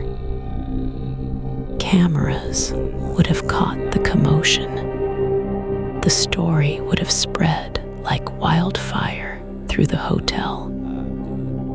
But none of that happened. Only Sandy heard the girl's confession. Only Sandy saw her run down the stairs. Only Sandy witnessed this moment in American history. The skeptics had a simple explanation. Trauma creates false memories. The mind struggles to process shocking events. It fills gaps with imagination. It creates details that feel completely real, but never actually happened. Sandy experienced severe psychological stress that night. She heard gunshots. She saw panic. She witnessed history's darkest moment unfolding below her. Her brain tried to make sense of the chaos by creating a story, a narrative that explained the unexplainable. The girl in the polka dot dress became Sandy's way of understanding what she couldn't understand. Her mind gave the tragedy a human face. A villain she could see and remember. Someone to blame for the senseless violence. This explanation satisfied most investigators. It explained why Sandy's story felt so vivid, yet remained unconfirmed. It accounted for her genuine belief in details that couldn't be verified. It made psychological sense, but the skeptics couldn't explain everything. They couldn't account for the timing of Sandy's first interview. She described the girl within hours of the shooting, before she had time to process the trauma, before her mind could construct elaborate false memories. They couldn't explain the specific details. The polka dot pattern, the girl's age and appearance, the exact words she supposedly spoke. False memories tend to be vague and shifting. Sandy's description stayed remarkably consistent. Most importantly, they couldn't explain the photograph. The image that surfaced decades later showing a young woman in a polka dot dress at the Ambassador Hotel that very night. The picture that proved Sandy's most impossible detail was actually true. The skeptics tried to minimize the photograph's importance. They argued it only showed a girl existed. It didn't prove she ran downstairs or shouted about Kennedy. It didn't validate Sandy's entire story. But the photograph created a problem for the skeptics. If Sandy was right about the girl, what else might she have been right about? If her eyes worked perfectly for that detail, why would they fail for others? The skeptics faced an uncomfortable truth. Their explanation required Sandy to be simultaneously accurate delusional. Right about some things, but wrong about others. Reliable enough to identify a real person, but unreliable enough to imagine an entire conversation. This contradiction troubled even the most dedicated skeptics. They preferred witnesses who were completely right or completely wrong. Sandy existed somewhere in between. She occupied that uncomfortable space where truth and doubt collide. Vincent Di Piero remained certain about what he saw. No girl in polka dots, no dramatic confession, no mysterious figure fleeing the scene. His testimony never wavered. But Di Piero worked inside the hotel. He focused on the shooting itself. He watched Serrano and Kennedy and the immediate chaos. Sandy stood outside on the back stairs. She observed a different part of the story. Maybe they both saw the truth.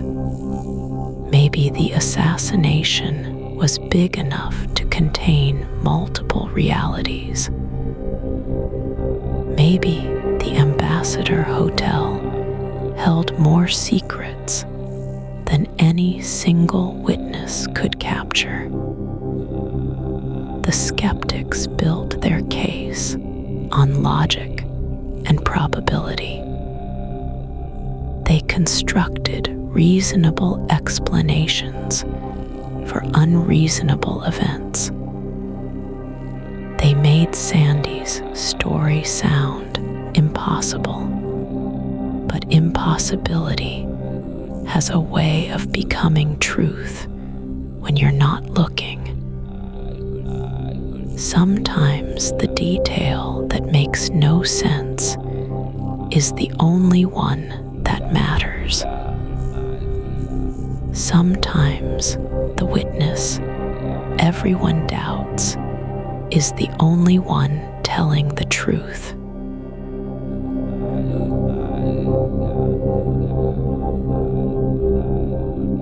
The believers didn't need anyone to validate what they knew.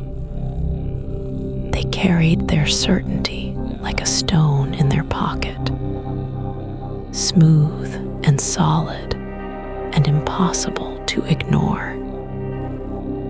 These were the people who understood that truth doesn't always arrive in neat packages. Sometimes it comes scattered across a hotel kitchen floor. Sometimes it hides in the spaces between official stories. Dr. Thomas Noguchi performed the autopsy on Robert Kennedy. He measured every wound with scientific precision. He traced the path of each bullet through flesh and bone.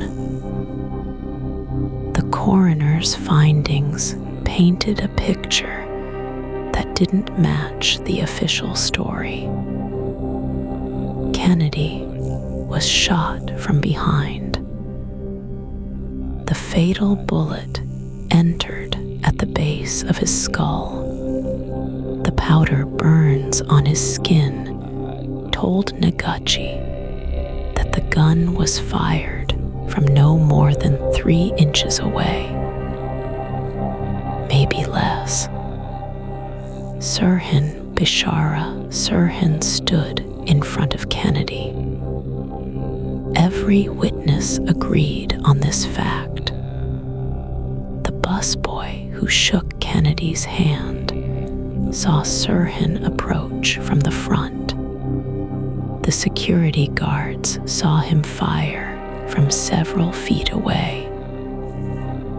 The photographers captured him reaching across a steam table. The distance was wrong. The angle was impossible. Serrano's gun never got close enough to leave powder burns. Noguch's measurements were precise, clinical, undeniable. The bullet wounds came from a gun pressed almost against Kennedy's body. Serrano's gun fired from arm's length at minimum. The coroner published his findings. The Lapt ignored them. They built their case around a single shooter. They made the evidence fit their conclusion instead of following where it led. The believers included more than conspiracy theorists and amateur detectives. FBI Agent William Bailey examined the crime scene. He counted bullet holes in the kitchen pantry. The wooden door frames held more bullets than Serrano's gun could fire. Bailey found evidence of at least 12 shots. Serrano's revolver held 8 bullets. The math was simple. Someone else was shooting. Bailey tried to report his findings. His supervisors told him to focus on other aspects of the investigation. The extra bullet holes became water damage, ricochets, fragments from the original 8 shots. The FBI needed a clean story. Bailey's evidence made things messy. So they made his evidence disappear. Criminalist Dwayne Wolfer worked for the Lapt. His job was to match bullets to guns. To prove that Serrano's weapon fired all the shots, Wolfer examined the bullets recovered from Kennedy's body. He compared them to test shots from Serrano's gun. The striations didn't match. The microscopic scratches that every gun leaves on every bullet were different. Wolfer wrote a preliminary report. Then he rewrote it. The second version concluded that all bullets came from Serrano's gun. The believers found Wolfer's original notes years later, hidden in boxes of evidence that were supposed to be destroyed. The criminalist had documented what he really saw. Then he changed his story to match what investigators wanted to hear. Science became fiction. Facts became flexible. Hotel Maitre d' Carl Euchre grabbed Serrano's gun hand during the shooting. He wrestled the weapon away from Kennedy. Euchre was certain that Serrano never got behind the senator, never got close enough for a contact shot. The waiter's testimony was clear and consistent. He repeated repeated it for decades. Sirhan fired from the front. Someone else fired from behind. The believers didn't organize meetings or publish newsletters. They simply refused to forget what they witnessed.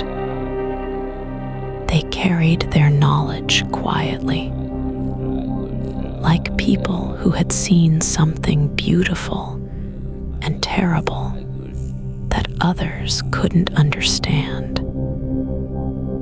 They knew that truth doesn't require belief to exist. It simply is. Security guard Thane Eugene Cesar worked for Ace Guard Service. He walked directly behind Kennedy through the kitchen pantry.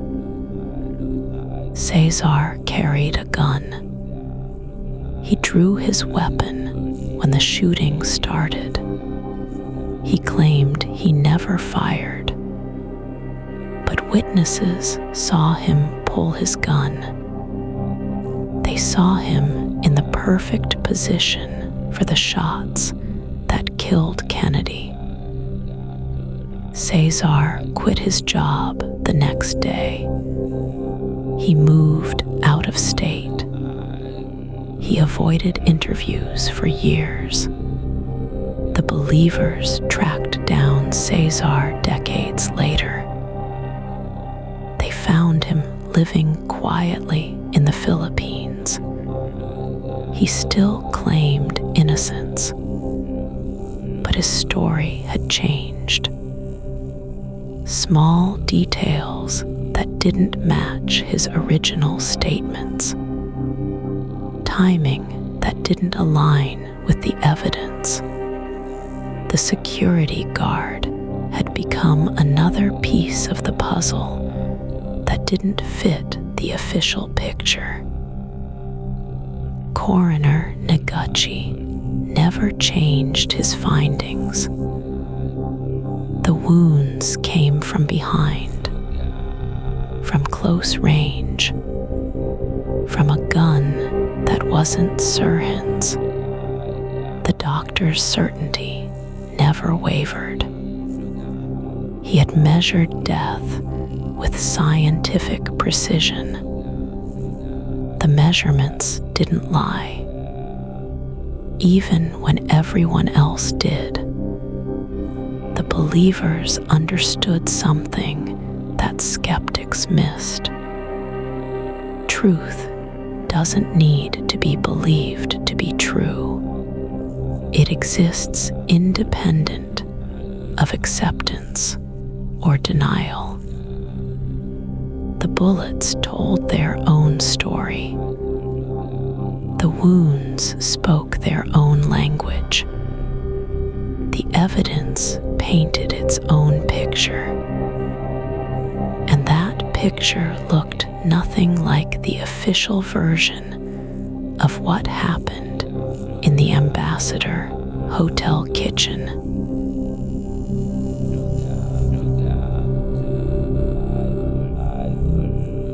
The Ambassador Hotel stands empty now.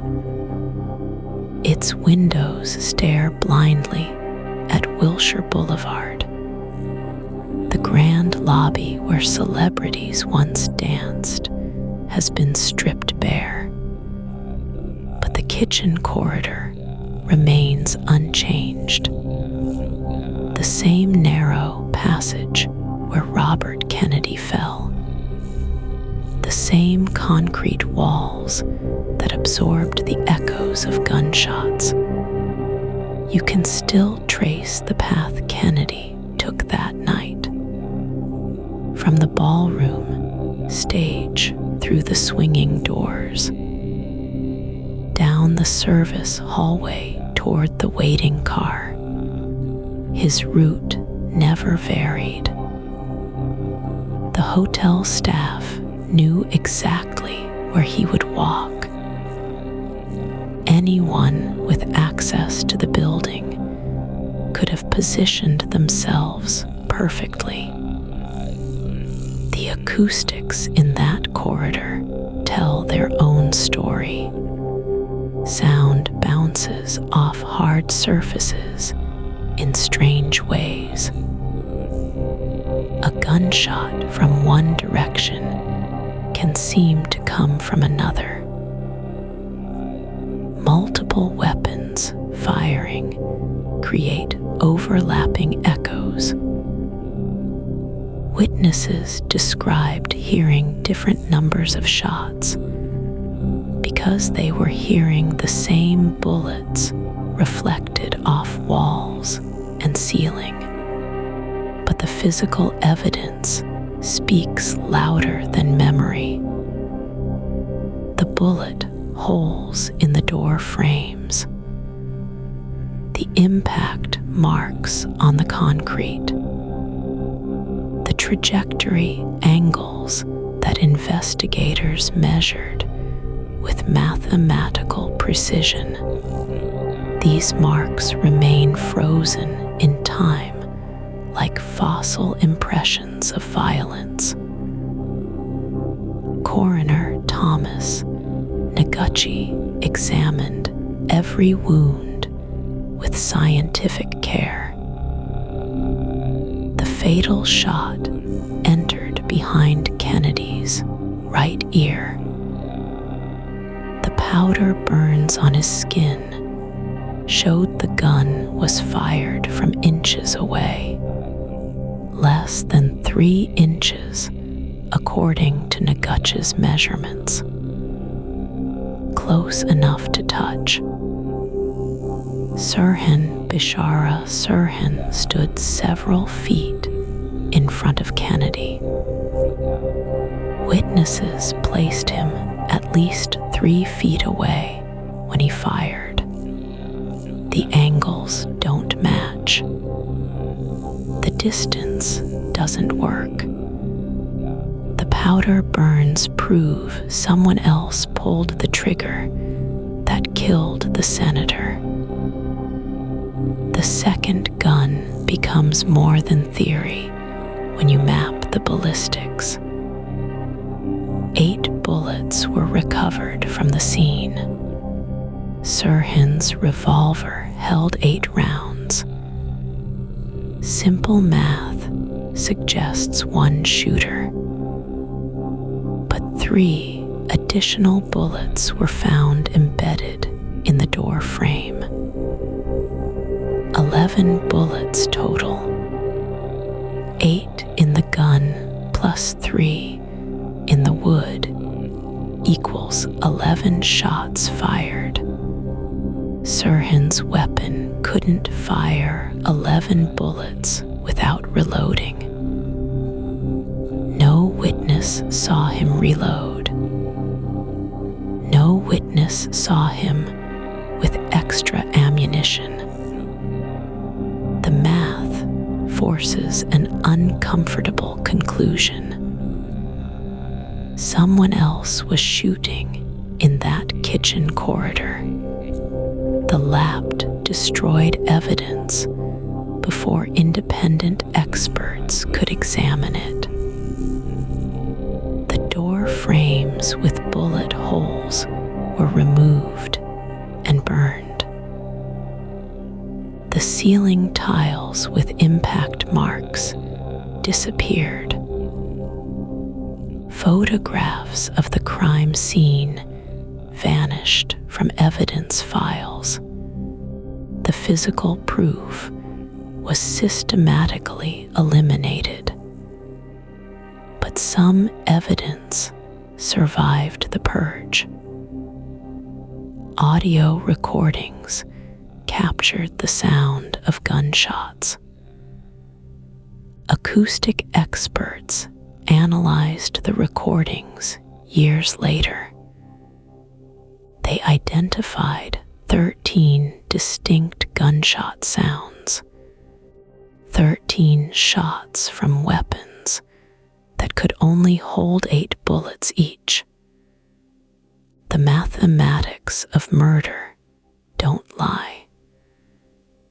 Security guard Thane Eugene Cesar carried a .22 caliber pistol that night, the same caliber that killed Kennedy. Cesar walked directly behind the senator when the shooting started.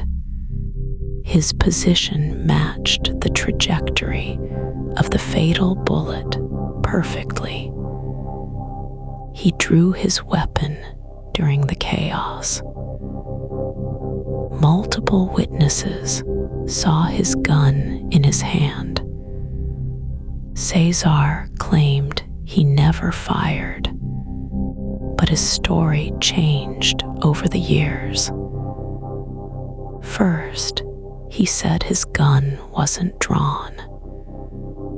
Then he admitted drawing it, but claimed he never aimed. Later, he said he might have fired into the ceiling. Each version contradicted the previous one.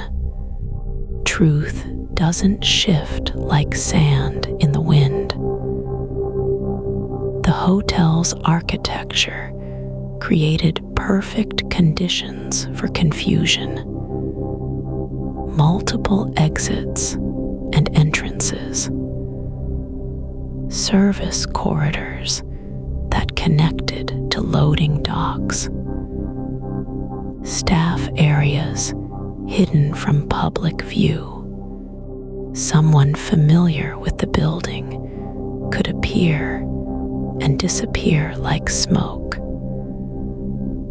The woman in the polka dot dress understood the hotel's geography. She knew which staircase led to the parking garage. She knew which door opened onto the street. Her escape route was planned with precision. She moved through the building like someone who had walked those halls before. The Ambassador Hotel kept its secrets locked in concrete and steel. The walls absorbed more than sound that night. They absorbed the truth about what really happened. The building became a monument to official lies and buried evidence. Today, the hotel is gone, demolished to make room for a school. The kitchen corridor exists only in photographs and memory. But the questions remain as solid as the foundation stones.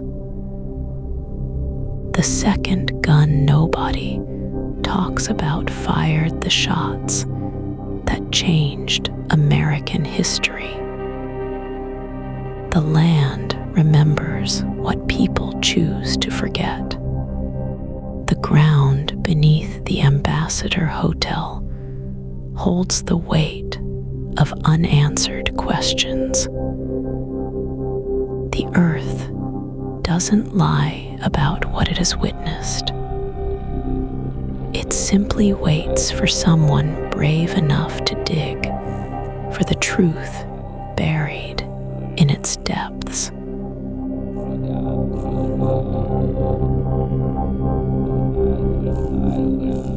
Sandy Serrano wasn't the first witness to disappear into official silence. Across America, in different decades and different cities, the same pattern repeats like an echo in an empty room. A person sees something they shouldn't have seen. They tell their story to the wrong people. Then, the machinery of forgetting begins to turn. In Dallas, November 1963, a railroad worker named Lee Bowers sat in his signal tower behind Dealey Plaza. He watched two men standing near the grassy knoll just before the shots rang out. He saw a flash of light and a puff of smoke from the fence line. Bowers told the Warren Commission what he witnessed. His testimony was buried in volumes of evidence that few people would ever read. 3 years later, Bowers died in a single-car accident on a straight stretch of highway. His car left the road for no apparent reason. The official cause was driver error. Julia Ann Mercer drove past Dealey Plaza an hour before the assassination. She saw men unloading what looked like rifle cases from a pickup truck near the overpass. She gave the FBI a detailed description of the truck and its occupants. The Bureau took her statement and filed it away. When researchers found her report decades later, key details had been changed. Names were different. Descriptions didn't match her original words. Someone had rewritten her memory on official paper. The pattern stretches back further than Dallas. In 1934, outside a movie theater in Chicago, FBI agents gunned down John Dillinger. At least, that's what the newspapers reported. But witnesses on the street that night told a different story.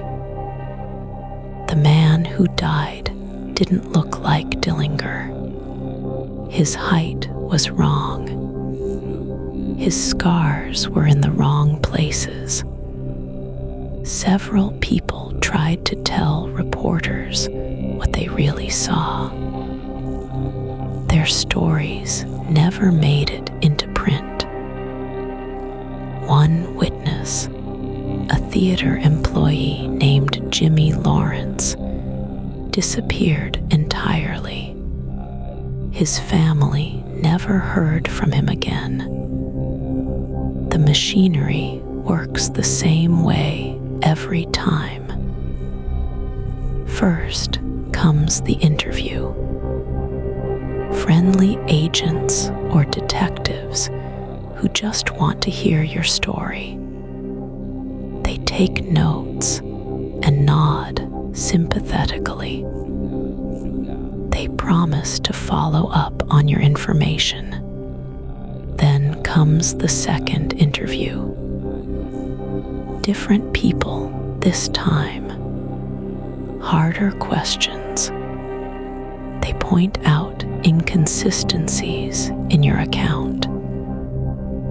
They suggest your memory might be playing tricks on you.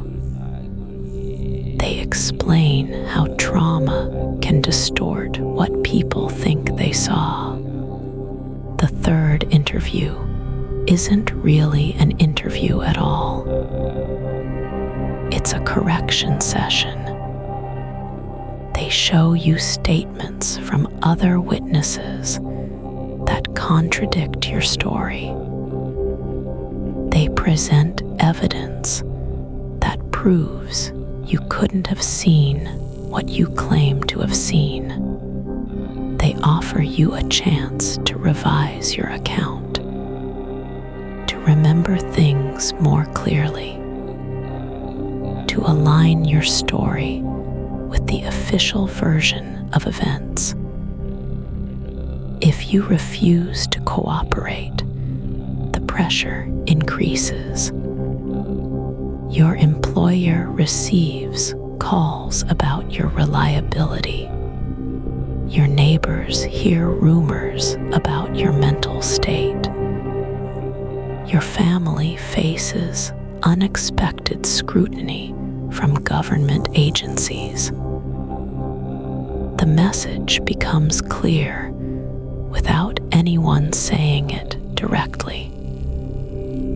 Your story is unwelcome. Your memory is inconvenient. Your silence is required. Sandy Serrano experienced each stage of this process. The Lapt treated her like a hostile witness instead of a helpful citizen. They questioned her story from every angle. They challenged her motives and her mental state. They subjected her to a polygraph test designed to break her confidence in her own memory. When she finally recanted her story, they declared the case closed. But Sandy wasn't alone in that hotel kitchen. Other witnesses saw things that didn't fit the official narrative. Hotel worker Jesus Perez heard shots coming from different directions. Security guard Thane Cesar drew his gun, but claimed he never fired it. Busboy Juan Romero cradled Kennedy's head and felt the warmth of blood on his hands. Each witness carried a piece of the puzzle.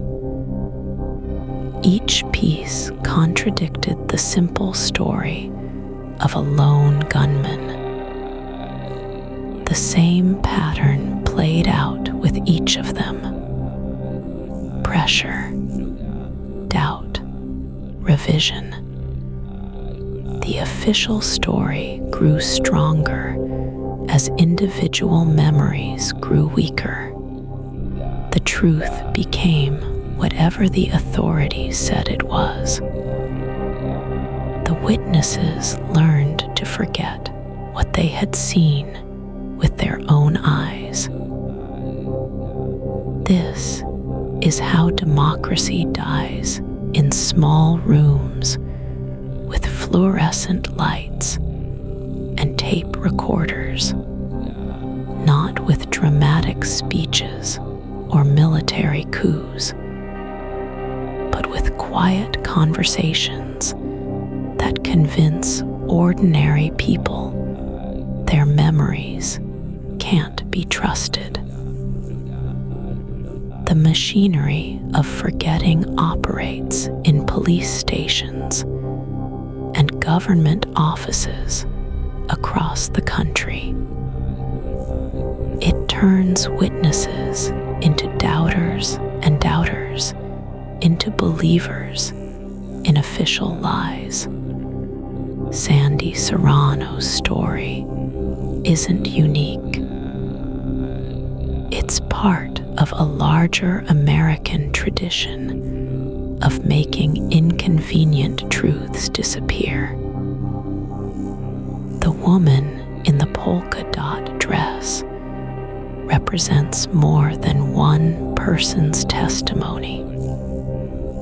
She represents every witness who has been silenced by the weight of official denial. Every person who has learned that some truths are too dangerous to remember. The machinery keeps turning. The pattern continues. Somewhere in America tonight, someone is seeing something they shouldn't see. Tomorrow, the interviews will begin.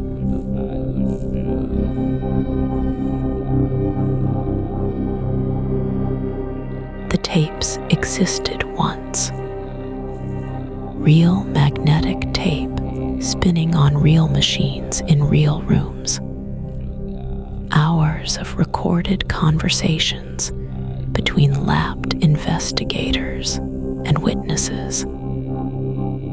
Sandy Serrano's voice captured on acetate and metal oxide. Her words preserved in the grooves and magnetic patterns that hold sound like amber holds insects. The Los Angeles Police Department recorded everything in those first weeks after the shooting. Standard procedure for a major investigation. Every witness interview, every phone call, every briefing session. The tapes filled metal storage boxes in the basement of Parker Center. Row after row of evidence that would never see daylight. You can imagine the weight of those boxes, the metallic smell of the storage room, the fluorescent lights humming over shelves lined with cardboard containers. Each box labeled with case numbers and dates. Each tape wound tight with secrets that could reshape history. The FBI wanted copies. The Secret Service demanded access. Congressional investigators filed formal requests. Everyone knew the tapes contained the raw truth about what happened in the Ambassador Hotel. The unfiltered voices of people who saw things they weren't supposed to see. Sandy Serrano's original interview lasted 4 hours.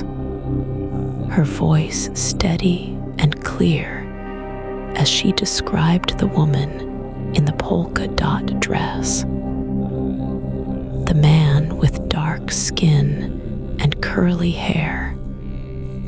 The words she heard on the stairwell. We shot him. We shot him. No hesitation. No doubt. Just a young woman telling what she witnessed with her own eyes. The tape captured every inflection, every pause, every moment when Sandy's voice grew stronger as she remembered more details. The sound quality was perfect.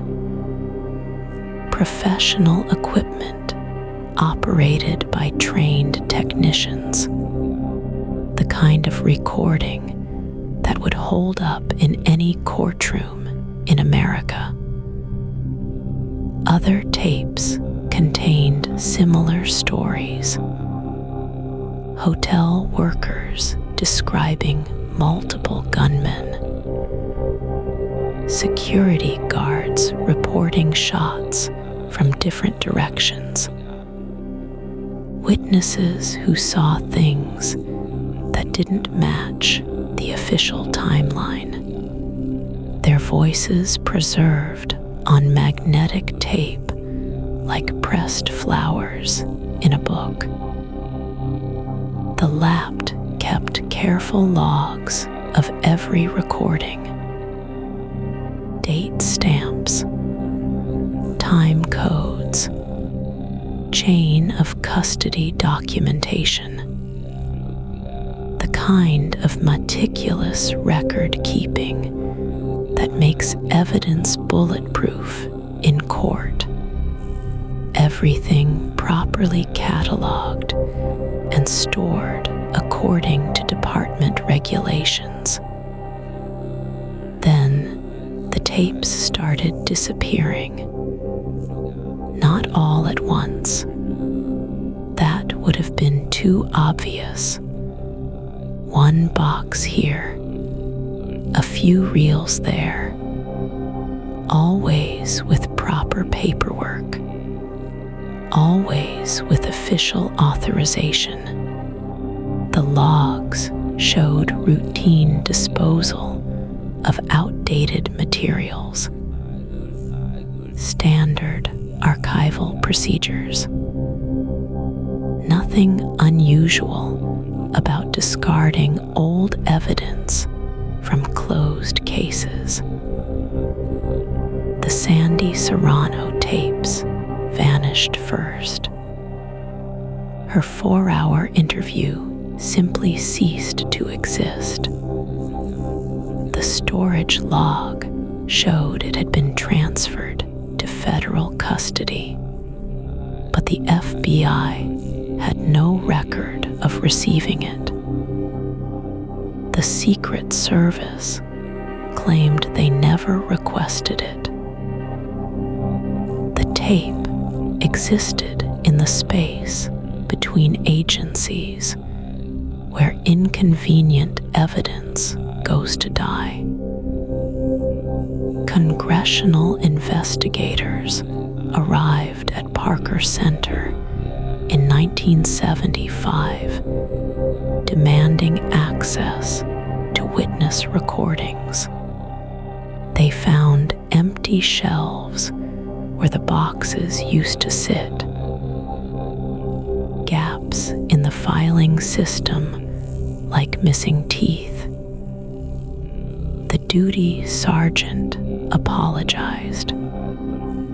Budget cuts had forced them to dispose of non-essential materials.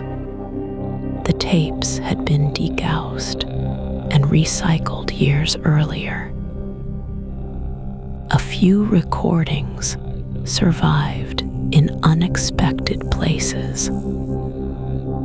Copies made by individual investigators for their personal files. Backup tapes forgotten in desk drawers. Fragments of the original evidence scattered like seeds in the wind. One tape surfaced in 1988 when a retired lapped detective cleaned out his garage. 20 minutes of Sandy Serrano describing the woman in the polka dot dress. Her voice young and certain. No trace of the doubt that would consume her later. The detective had made the copy for his own files and forgotten about it for 2 decades. The recording proved what researchers had suspected for years. Sandy's original story never changed. The doubt came later.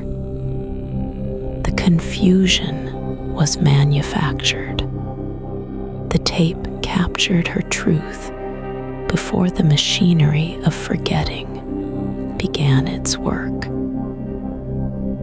Other fragments emerged over the years.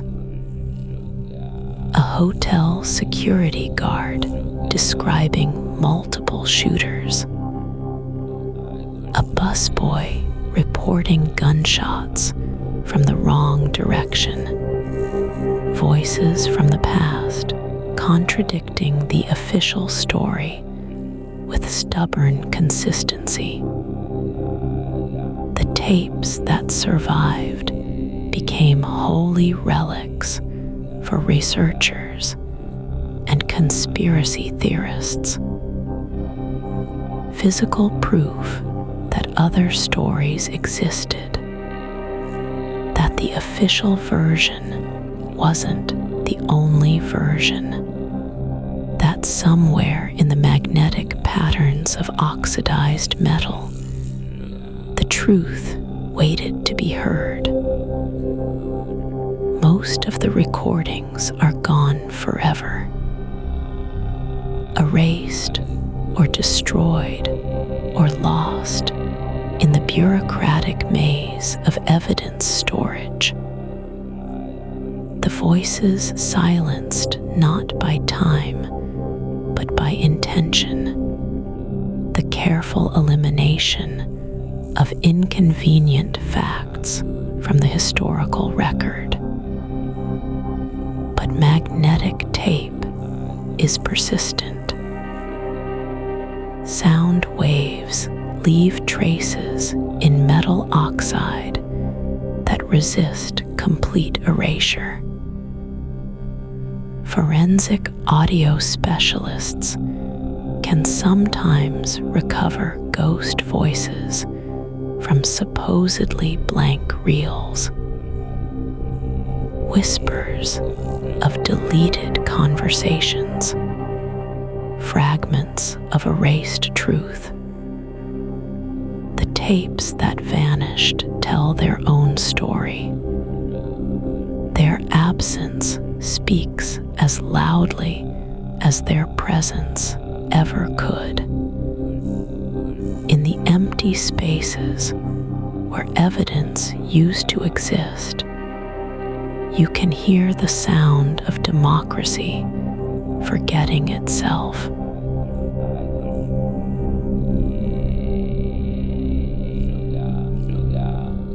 The files sit in climate-controlled rooms deep inside government buildings. Thousands of pages stamped with classification levels that mean nothing to the families who lived through that night. The FBI collected everything: witness statements, hotel records, phone logs, security reports. They gathered the pieces of June 5th like archaeologists collecting pottery shards. But the families know what the files won't say. They remember the phone calls that came after midnight, the visits from men in dark suits who asked questions with answers already prepared, the way certain relatives stopped talking about what they saw, how some witnesses moved away without forwarding addresses. The files contain facts stripped of their human weight. Maria Gonzalez worked the night shift in the Ambassador Hotel kitchen. Her daughter Carmen still has the letter Maria wrote to her sister in Mexico 3 days after the shooting. The handwriting shakes across cheap hotel stationery. Maria describes seeing 2 men run past her station during the chaos. One tall and thin, one shorter with dark hair. Neither one matched the official description of Serrano. The letter sits in a shoebox in Carmen's closet. 40 pages of her mother's careful Spanish describing details that never made it into any report. The FBI interviewed Maria twice. The first time she told them about the 2 men. The second time she said she was confused by the noise and the panic. She couldn't be sure what she saw. The agents thanked her for her cooperation. Maria never spoke about that night again. She died in 1987, taking her silence to the grave. Carmen found the letter when she cleaned out her mother's apartment. Her mother's truth preserved in fading blue ink. James Patterson was 17 years old when he worked as a busboy at the Ambassador. His grandson Michael keeps copies of the original police statements in a manila folder. The first statement describes James hearing gunshots from 2 different locations, the sound echoing off the kitchen walls in a pattern that didn't make sense for a single shooter. The second statement says James was mistaken about the acoustics. Sound bounces strangely in enclosed spaces. The teenager had been confused by the chaos. Michael remembers his grandfather's stories from family barbecues in the 1980s. How James would describe the smell of gunpowder hanging in the air longer than it should have. The way the shots seemed to come from everywhere at once. How the official investigators made him feel stupid for trusting his own ears. James died believing he heard something important that night. Something the authorities decided didn't matter. The families passed these stories down like heirlooms, each generation adding their own questions to the collection. Why did grandmother stop talking about working at the hotel? Why did Uncle Robert move to Oregon so suddenly? Why do the newspaper clippings in the family scrapbook have paragraphs cut out with scissors? Rose Martinez was a telephone operator at the Ambassador that night. Her family still has the work schedule showing she was on duty when the shooting happened. The FBI file says she was interviewed once and provided no useful information. But Rose's nephew, David, remembers different stories. How his aunt described taking frantic calls from hotel guests, reporting gunshots from multiple floors.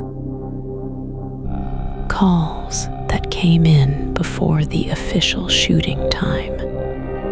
Voices describing chaos that hadn't happened yet according to the timeline. Rose kept a diary in those days. Simple entries about work and family and the weather. The entry for June 5th has been torn out. The page ripped so carefully that only a thin strip remains along the binding. Someone removed that day from her personal history. David found the diary after Rose died. The missing page tells its own story about the night democracy changed. The FBI files run to thousands of pages, but they feel hollow the families, official language that turns human beings into case numbers, witness statements edited until they say nothing controversial, interview summaries that somehow miss the most important details. The bureaucratic machinery of investigation, grinding personal truth into administrative dust. But families remember differently than governments do. They keep the letters and the photographs and the work schedules, the small artifacts of ordinary lives that intersected with history, the evidence that doesn't fit in filing cabinets, but lives in kitchen drawers and bedroom closets. The truth that survives in the spaces between official facts. The files won't tell you about the nightmares that lasted for decades. The witnesses who jumped at sudden noises for the rest of their lives. The hotel workers who changed careers rather than talk about what they saw. The human cost of carrying inconvenient truth in a world that preferred simple answers. The families know what the files can't capture. That history isn't just what happened. It's also what people were told to forget. The silence that followed the questions. The way certain truths became too dangerous to speak aloud. The careful editing of memory until only the acceptable version remained.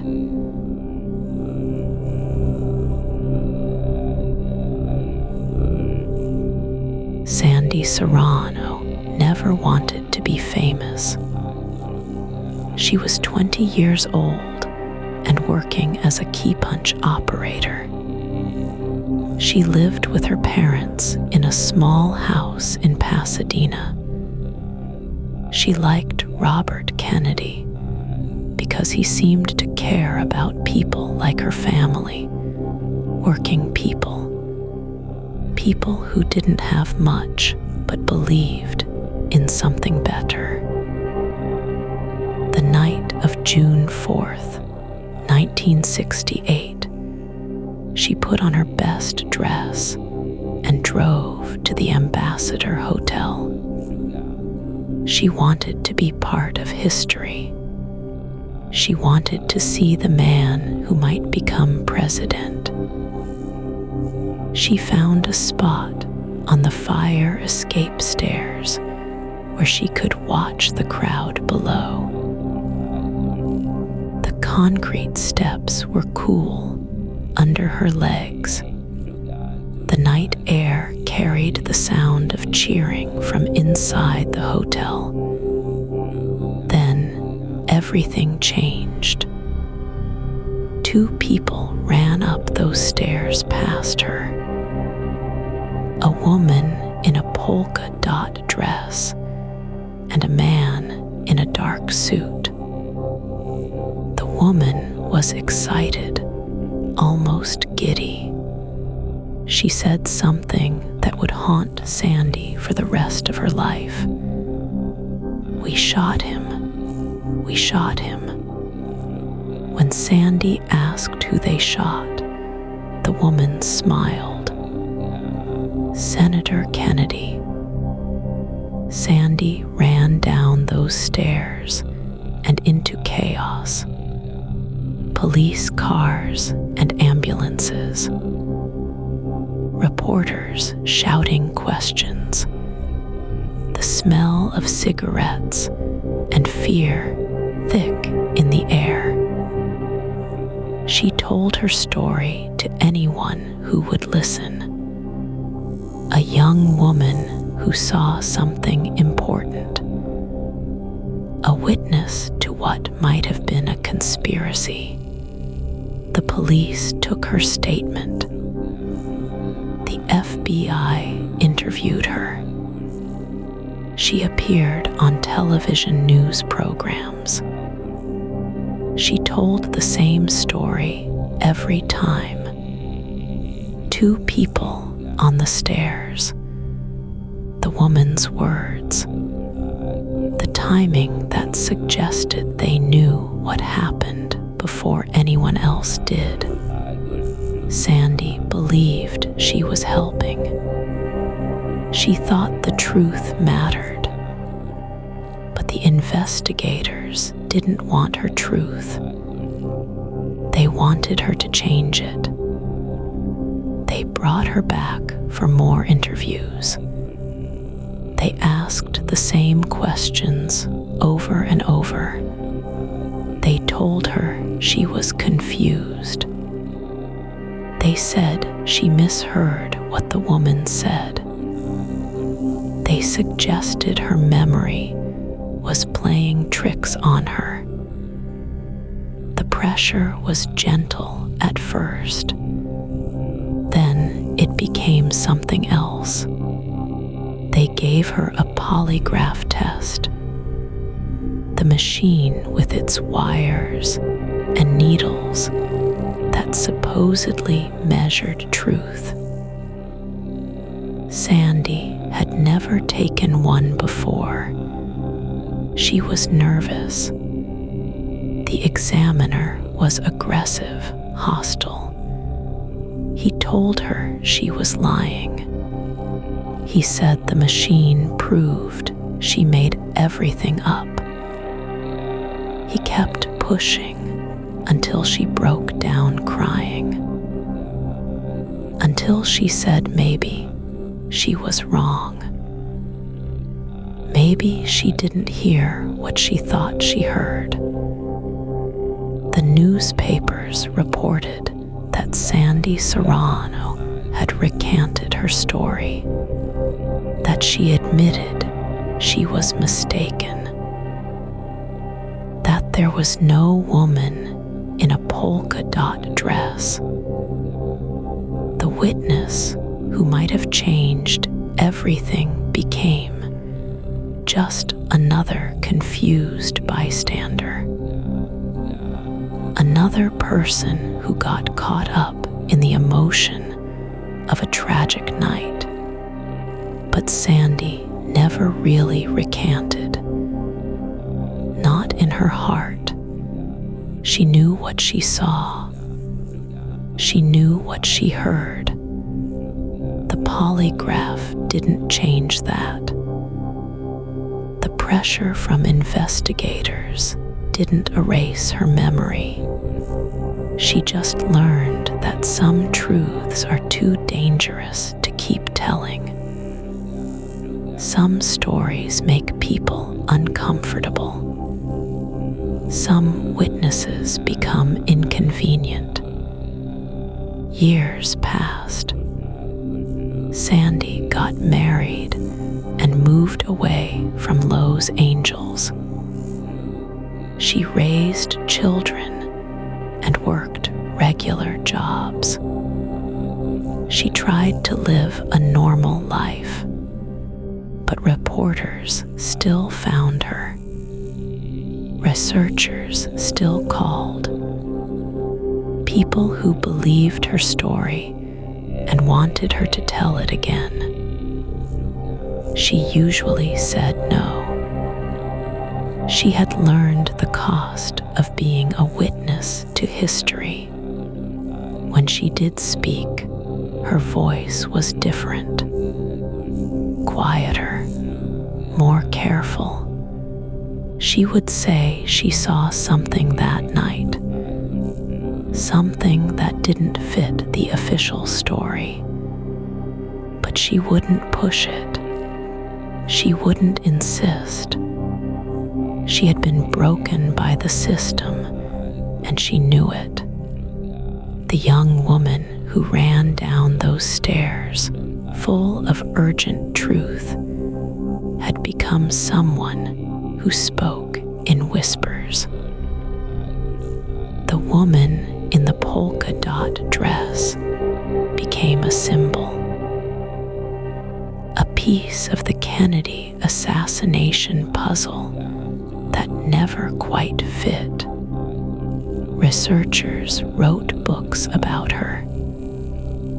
Documentary filmmakers tried to find her. She became more famous than Sandy Serrano ever was. A ghost in a dress who might have held the key to everything. Sandy lived with that irony. The woman who spoke those terrible words became a legend. The witness who heard them became someone people wanted to forget. The system had worked exactly as intended. The inconvenient truth had been buried under official doubt. The witness had been transformed from someone who knew something into someone who knew nothing. But knowledge doesn't disappear just because people stop talking about it. Truth doesn't vanish because investigators decide it's inconvenient. Sandy Serrano carried what she saw and heard for the rest of her life. A burden that never got lighter. A secret that never stopped being true.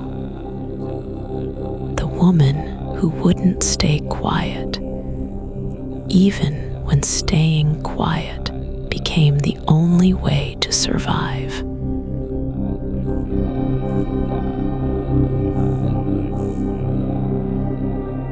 The Ambassador Hotel stands empty now in the Los Angeles darkness.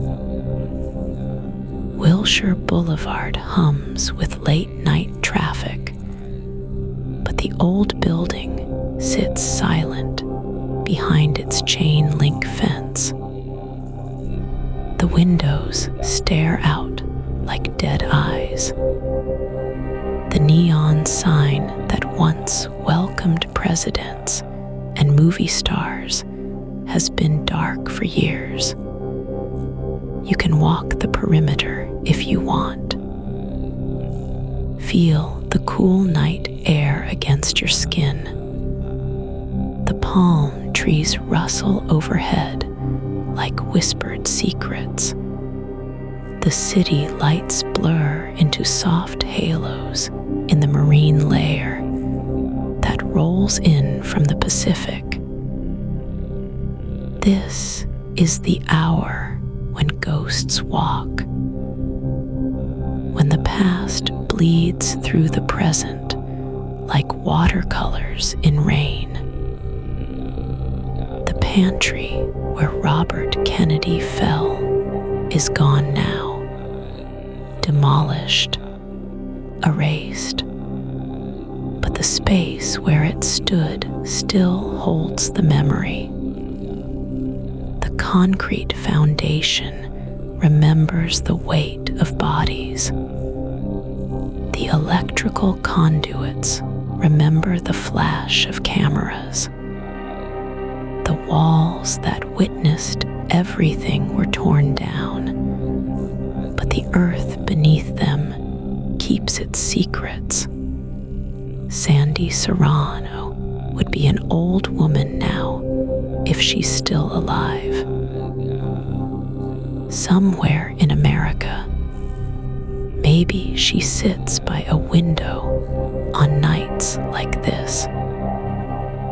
Maybe she looks out at the darkness remembers running down those stairs, the urgency in her legs, the terrible words echoing in her ears. We shot him. We shot him. The polka dot dress woman vanished into history like smoke. No name, no face that anyone could prove, just a pattern of dots that became a symbol, a ghost that researchers chase through old photographs and witness statements. She walks through the Kennedy assassination files like a figure from a dream. Always there, never quite real enough to catch. But Sandy was real. Sandy had a social security number and a driver's license and a life that got turned upside down. Sandy had to wake up every morning and live with what she knew. Had to read the newspapers that called her confused. Had to watch the documentaries that treated her like a footnote. Had to carry the weight of being the witness they wanted to forget. The night air carries the scent of jasmine from someone's garden. A police siren wails in the distance, then fades. The city never really sleeps, but it pretends to. Like everyone pretended that one gunman with 8 bullets could create 13 bullet holes. Like everyone pretended that witnesses who told inconvenient truths were simply mistaken. You can almost hear them if you listen carefully. The voices from that June night in 1968. The screams and the chaos. The campaign workers who believed they were celebrating the future. The busboys who just wanted to shake a senator's hand. The security guards who couldn't secure anything. The witnesses who saw what they saw and said what they said until saying it became too dangerous. Sandy's voice echoes across the decades, young and urgent and absolutely certain. They came running down the stairs. They said we shot him. The woman in the polka dot dress smiled and said it like she was proud, like she was announcing good news, like the death of hope was something to celebrate. The investigators made Sandy take it back, made her say she was wrong, made her sign papers that said her memory was faulty, made her disappear into the American landscape like so many inconvenient witnesses before her. But they couldn't make the truth disappear. They couldn't erase what happened in those stairs. They couldn't undo the words that were spoken or the smile that accompanied them. The Ambassador Hotel will be torn down soon. The developers have their plans. Condominiums or shopping centers or office buildings something profitable, something that doesn't remember, something that doesn't ask uncomfortable questions about second guns and mysterious women and witnesses who got silenced. But the ground will remember. The earth that soaked up the blood. The foundation that felt the footsteps of the fleeing. The space where Sandy Serrano became a ghost in her own story, where a young woman's testimony became something to be buried rather than investigated. The stars wheel overhead like they did that night in 1968. The same constellations that watched Robert Kennedy fall. The same moon that lit the face of the woman in the polka dot dress as she ran down those stairs. The same darkness that swallowed Sandy Serrano's truth and made it disappear. Some witnesses become heroes. Some become martyrs. Some become legends. Sandy Serrano became something else entirely. She became a reminder of what happens when truth meets power, and power wins. She became a ghost story that the system tells itself. A cautionary tale about the price of seeing too much and saying too much and refusing to stay quiet when quiet is what's required. The night holds all of it. The truth and the lies. The witnesses and the ghosts. The questions that won't go away and the answers that never come.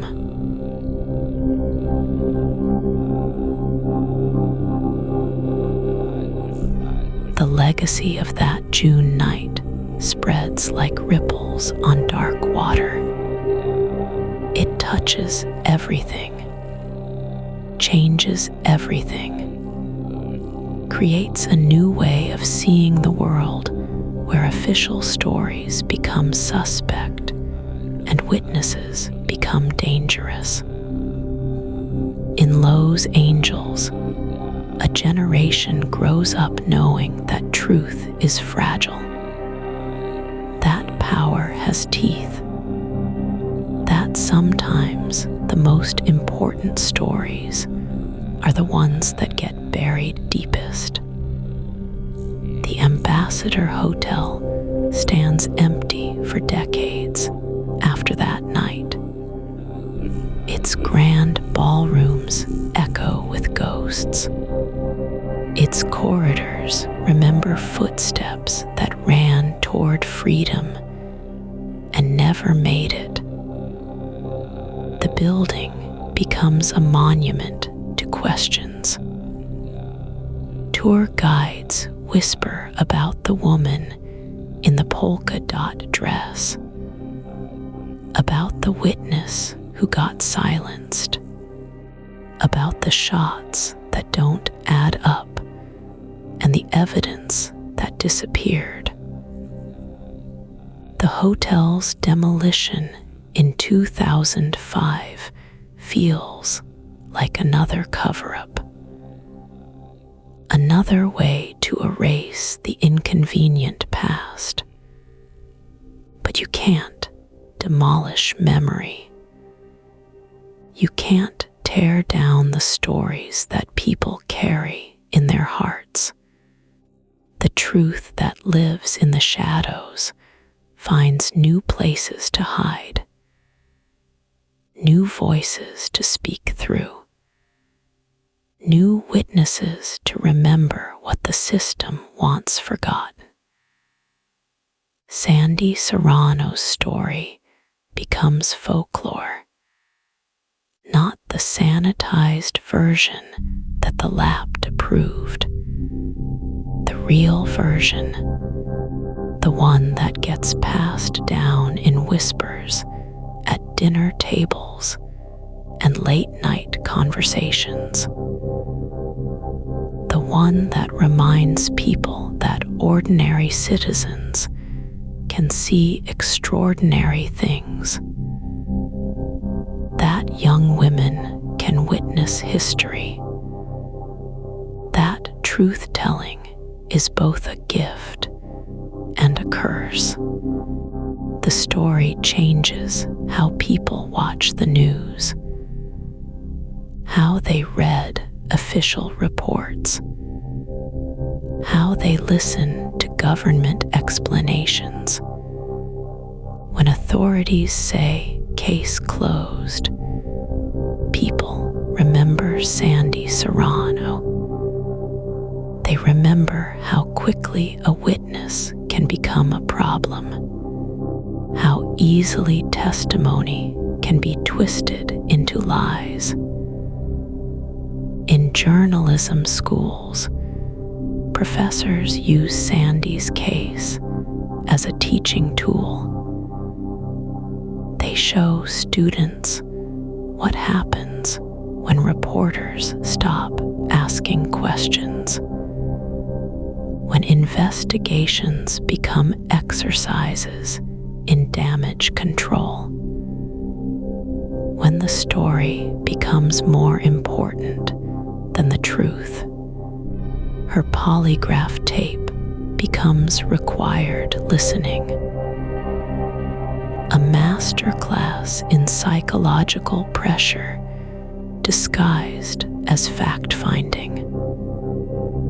The Kennedy family carries the weight differently. They know what the official record says.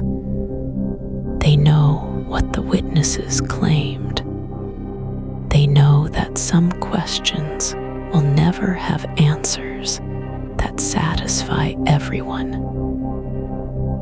But they also know that Sandy Serrano was 19 years old when she climbed those stairs, that she had no reason to lie, that her story never changed until they broke her spirit. Conspiracy theorists adopt Sandy as a patron saint. They build elaborate theories around her testimony. They connect dots that may or may not exist. They turn her simple account into complex plots involving multiple shooters and government cover-ups. Sometimes the attention helps. Sometimes it hurts. Truth gets buried under speculation just as easily as it gets buried under official denials. But the real legacy lives quieter. It lives in the way people teach their children to question authority, to trust their own eyes, to speak up when they witness injustice, even when speaking up comes with a price. Sandy Serrano becomes a reminder that ordinary people can find themselves at the center of history, that witnessing truth is both a privilege and a burden. The polka dot dress becomes an icon, a symbol of the mysterious woman who may have known more than anyone realized. Artists paint her, Writers imagine her story. Filmmakers chase her shadow through decades of speculation. She becomes more real in myth than she ever was in life, more powerful as a symbol than she could have been as a person. The stairwell where Sandy sat becomes sacred space. Not officially, not in any way that appears on maps or tourist guides, but in the collective memory of people who believe that truth matters more than convenience, who understand that some stories are too important to let die, who know that witnesses deserve protection, not persecution. The shadow truth spreads beyond Los Angeles, beyond the Kennedy assassination. It becomes a template for understanding how power protects itself, how inconvenient witnesses get marginalized, how official stories get written by the winners. Sandy Serrano's name gets invoked whenever someone claims to have seen something that contradicts the accepted narrative. Her legacy is complicated, messy, human. She never asked to become a symbol, never wanted to carry the weight of other people's doubts about official truth. She just wanted to tell what she saw and be believed. The fact that such a simple desire became so dangerous says everything about the world she stumbled into that June night. The truth that lives in the shadows doesn't demand justice. It doesn't insist on vindication.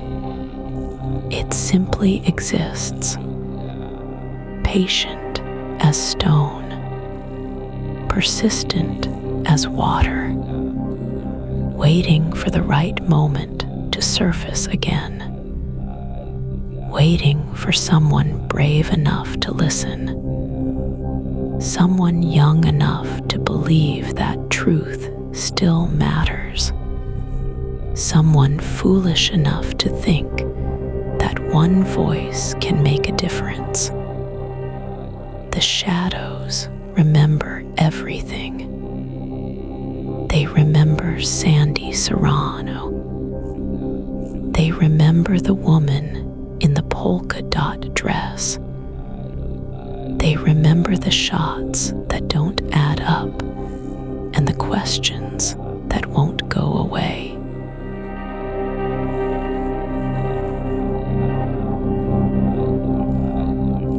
Sandy Serrano lives quietly now, far from Los Angeles, far from the Ambassador Hotel, far from the cameras and questions that once followed her like hungry ghosts. She chose distance the way some people choose medicine, necessary, healing, final. The years have been kind to her in the way they're kind to people who learn to carry secrets without letting them poison the well. She found work that didn't require her to explain herself, found friends who knew her as Sandy, not as the woman who saw something she shouldn't have seen, found peace in small towns where nobody asked asks about your past unless you offer it first. But the story followed her anyway. Stories have a way of doing that. They attach themselves to people like burrs on wool, invisible, persistent, impossible to remove completely. In coffee shops and grocery stores, strangers sometimes recognize her face, not from the news footage, which is old now and grainy, but from something deeper. The way she holds herself, the careful way she chooses words, the pause before she answers simple questions. People who carry difficult truths develop a particular gravity. Others sense it without understanding why. She learned to deflect these moments with gentle skill.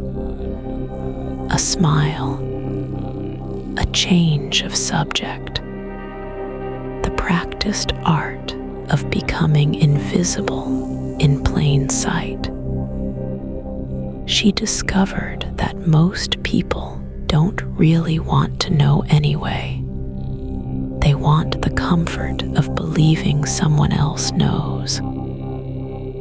That somewhere, someone is keeping track of the important things. The letters still come sometimes from researchers, documentary makers, conspiracy theorists who think she holds the key to everything. She reads them all but answers few. What would be the point? The people who write these letters want her to be something she never was. A crusader, a truth teller, a woman who fought the system and won. Sandy Serrano was never any of those things. She was just someone who happened to be in the wrong place at the right time. Someone who saw what she saw and said what she said. The machinery that ground her down afterward wasn't personal. It was just what machinery does to anything that doesn't fit. She keeps a small box of newspaper clippings. Not many, just enough to remind herself that it really happened, that she didn't imagine the whole thing. Sometimes, late at night, when sleep won't come, she takes them out and reads them. The words feel strange now, like they're about someone else, someone younger, someone who still believed that truth was enough. The woman in the polka dot dress visits her dreams occasionally, not as a nightmare, more like an old acquaintance who drops by without calling first. They don't speak in these dreams. They just stand together in the stairwell that exists now only in memory. Two women who shared a moment that changed everything and nothing. Sandy wonders sometimes what became of her. The woman in the polka dot dress, whether she's still alive, whether she ever thinks about that night, whether she knows how many lives she touched without meaning to, whether she carries her own box of clippings, her own careful silence. The truth is that Sandy Serrano doesn't know what she knows anymore. The years have softened the edges of memory. The polygraph sessions and interrogations blurred the lines between what she saw and what she was told she saw,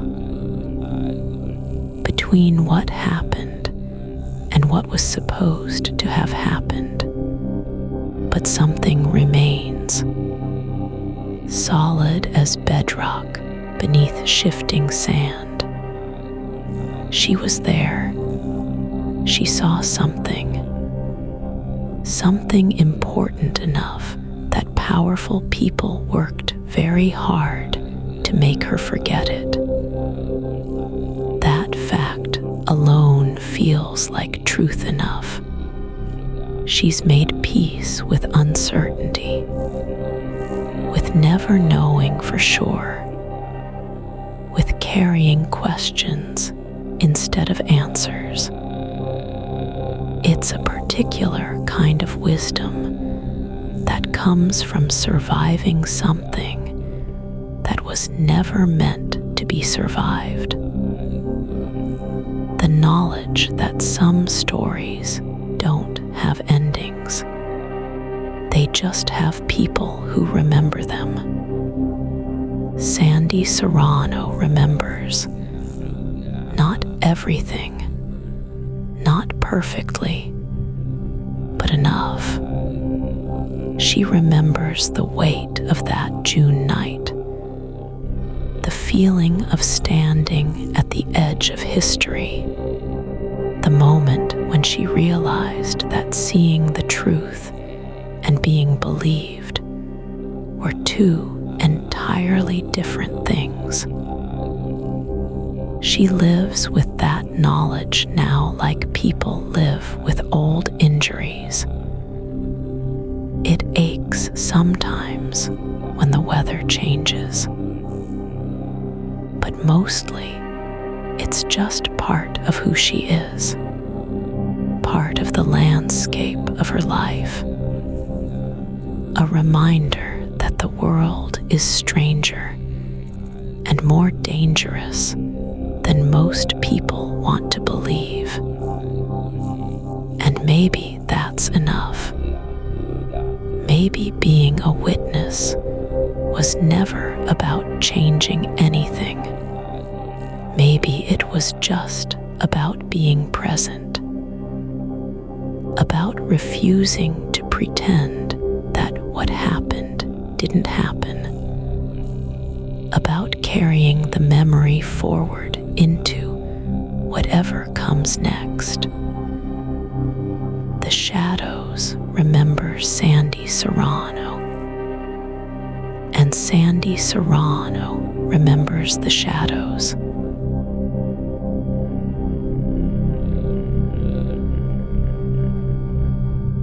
The questions float in the air like dust motes in afternoon light. They settle on everything. They won't be swept away. 55 years have passed since that June night at the Ambassador Hotel. 55 years of investigations and reports and official conclusions. Yet the questions remain as fresh as morning dew. How many shots were fired in that kitchen corridor? The official count says 8. The witnesses heard more. The bullet holes in the walls suggested more. The acoustic evidence whispered of more. But 8 became the number that mattered. 8 bullets from one gun held by one man. The math was supposed to be simple. It never was. Where did the girl in the polka dot dress go? Sandy Serrano saw her running down those stairs, saw her face flushed with excitement, heard her words about killing Kennedy. But the girl vanished like smoke in wind. No name, no photograph, no trace in any official record, as if she never existed at all, as if Sandy dreamed her into being. Why did the Lapt work so hard to break one witness? They had hundreds of people in that hotel, hundreds of potential witnesses to question and catalog and file away. But they focused on Sandy Serrano with the intensity of sunlight through a magnifying glass. They brought her back again and again. They challenged every detail of her story. They made her doubt her own memory. They turned her into a ghost before she was 30 years old. What happened to the evidence that didn't fit? The photographs that showed bullet holes in the wrong places. The witness statements that described impossible angles. The audio recordings that captured sounds the official story couldn't explain.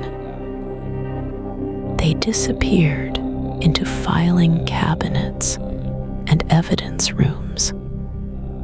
They became classified. They became unavailable. They became forgotten. Who was Serrano really working with?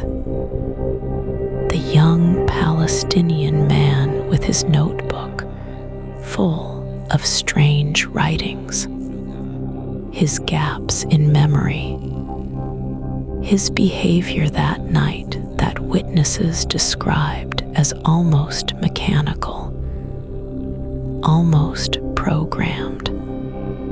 He pulled the trigger. That much seems certain. But the question isn't whether he did it. The question is whether he did it alone. The Ambassador Hotel is gone now. They tore it down in 2006, turned it into a school. Robert F. Kennedy Community Schools. The irony tastes bitter as old coffee. The place where democracy bled out became a place where children learn about democracy. The kitchen corridor where history changed direction is now a hallway where kids walk to math class. But the questions followed the demolition crews home. They settled into the new building like old ghosts, finding new rooms to haunt. Students sometimes ask their teachers about that night, about what really happened in the space where their cafeteria now stands. The teachers give the official answers, the simple answers, the ones that fit in textbooks and standardized tests. The questions don't care about textbooks. They live in the spaces between official words. They grow in the silence that follows whenever someone mentions Sandy Serrano's name. They multiply in the darkness of sealed files and classified documents. They reproduce in the minds of people who remember that truth and official truth are not always the same thing. Sandy Serrano is in her 70s now. She lives quietly somewhere in California. She doesn't give interviews anymore, doesn't appear in documentaries, doesn't attend conspiracy conferences or anniversary events. She's learned that being a witness to history is not the same as being believed by history. That seeing something extraordinary doesn't make you extraordinary. It just makes you dangerous to people who need the extraordinary to stay hidden. But the questions she raised that night refuse to retire.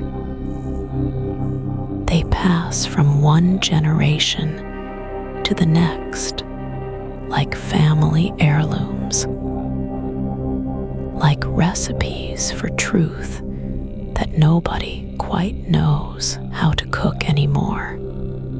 Young researchers discover her story and feel that familiar tingle of recognition. The sense that something important was lost. Something that mattered was covered up. Something that could change everything is still waiting to be found. The questions multiply in the digital age. They spread through forums and websites and social media posts. They attract new witnesses who remember things their parents saw. New researchers who find documents their predecessors missed. New investigators who approach old evidence with fresh eyes and modern tools. Each new voice adds another question to the collection, another thread to the web of uncertainty that surrounds that June night. Another reason to believe that the official story is not the whole story.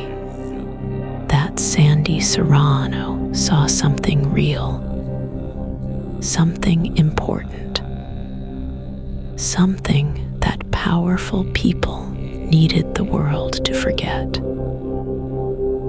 The questions won't go away because they can't go away. They're woven into the fabric of that night like silver threads in dark cloth. They catch the light at unexpected moments. They remind us that some mysteries are bigger than the people who try to solve them. That some truths are stronger than the lies built to bury them.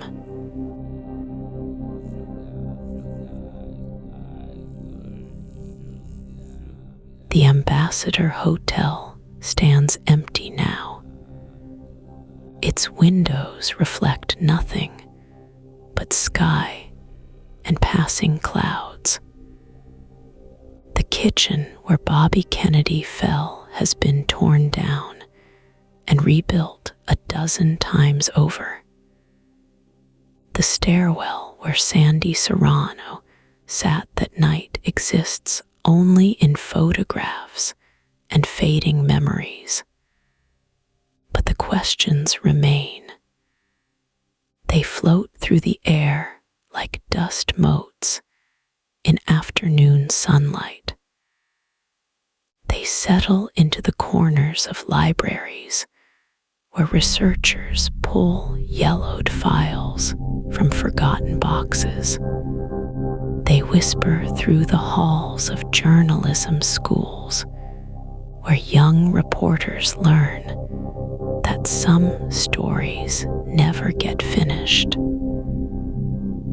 They echo in the quiet moments when old detectives remember cases that never quite closed right. Sandy Serrano's story lives because stories like hers need to live. They remind us that official versions are just that, versions. That the truth is often messier than the neat packages we're handed. That witnesses matter, even when powerful people wish they didn't. The polka dot dress has become a symbol now, a shorthand for all the details that don't fit. All the witnesses who saw things they weren't supposed to see. All the questions that got buried under official reports and closed case files. It represents the space between what happened and what we're told happened. The gap where doubt lives and grows. You can find Sandy's story in documentaries now, in books written by researchers who spent decades chasing leads, in podcasts where hosts discuss the ballistics evidence and the missing audio tapes, in online forums where amateur investigators share theories and argue about bullet trajectories. Each telling adds something new. Each retelling keeps the questions alive. The story spreads because it touches something deep in the American imagination. The sense that we're not getting the whole truth about the moments that shape our history. That the official story is just the beginning, not the end. That somewhere in the shadows, witnesses are waiting to be heard. Evidence is waiting to be found. Truth is waiting to be told. Modern technology brings new possibilities. Digital analysis of old photographs, computer modeling of bullet paths, audio enhancement of recordings that were once too damaged to understand. Each new tool offers hope that this time, finally, the mystery might be solved. The questions might be answered. The truth might emerge from decades of shadow and doubt. But maybe that's not the point. Maybe the questions matter more than the answers. Maybe the search is more important than the finding. Maybe Sandy Serrano's story endures, not because it can be proven or disproven, but because it reminds us to keep looking, keep asking, keep doubting the easy explanations and simple conclusions. The Ambassador Hotel is gone, but its ghost lingers in Los Angeles. You can still walk the streets where it stood. Still imagine the crowds gathering that June night. Still picture the young woman in the polka dot dress running down the stairs with her terrible news. Still hear Sandy Serrano's voice cutting through the chaos with words that wouldn't go away. Some stories refuse to die because they carry something essential, a piece of truth that's bigger than the facts, a reminder that history is written by the winners, but the witnesses remember everything. That official versions are just the first draft, not the final word. That in America, we get to keep asking questions, even when the questions make people uncomfortable. The night sky over Los Angeles looks the same as it did in 1968. The same stars shine down on the same streets. The same moon rises over the same hills. But the city below has changed. The people have changed. The questions remain. Sandy Serrano is somewhere out there tonight. An old woman now, carrying her memories like stones in her pocket. She knows what she saw. She knows what she heard. She knows that sometimes the truth is too big for the world to handle all at once. That sometimes it takes decades for people to be ready to listen. Her story lives in the space between certainty and doubt, between official history and whispered rumors, between what we're told and what we suspect. It lives because it has to live. Because some truths are too important to forget, even when forgetting would be easier. The questions float through the night air like seeds on the wind. They land in unexpected places. They take root in curious minds. They grow into new investigations, new documentaries, new books, new searches for the truth that got away. This is why some stories never die. They carry the promise that the truth is still out there, waiting. That the next researcher might find the missing piece. That the next witness might step forward. That the next question might be the one that finally unlocks the mystery. The Ambassador Hotel is gone, but its story continues. Sandy Serrano's voice echoes through the decades, reminding us that witnesses matter, that questions matter, that the search for truth never really ends.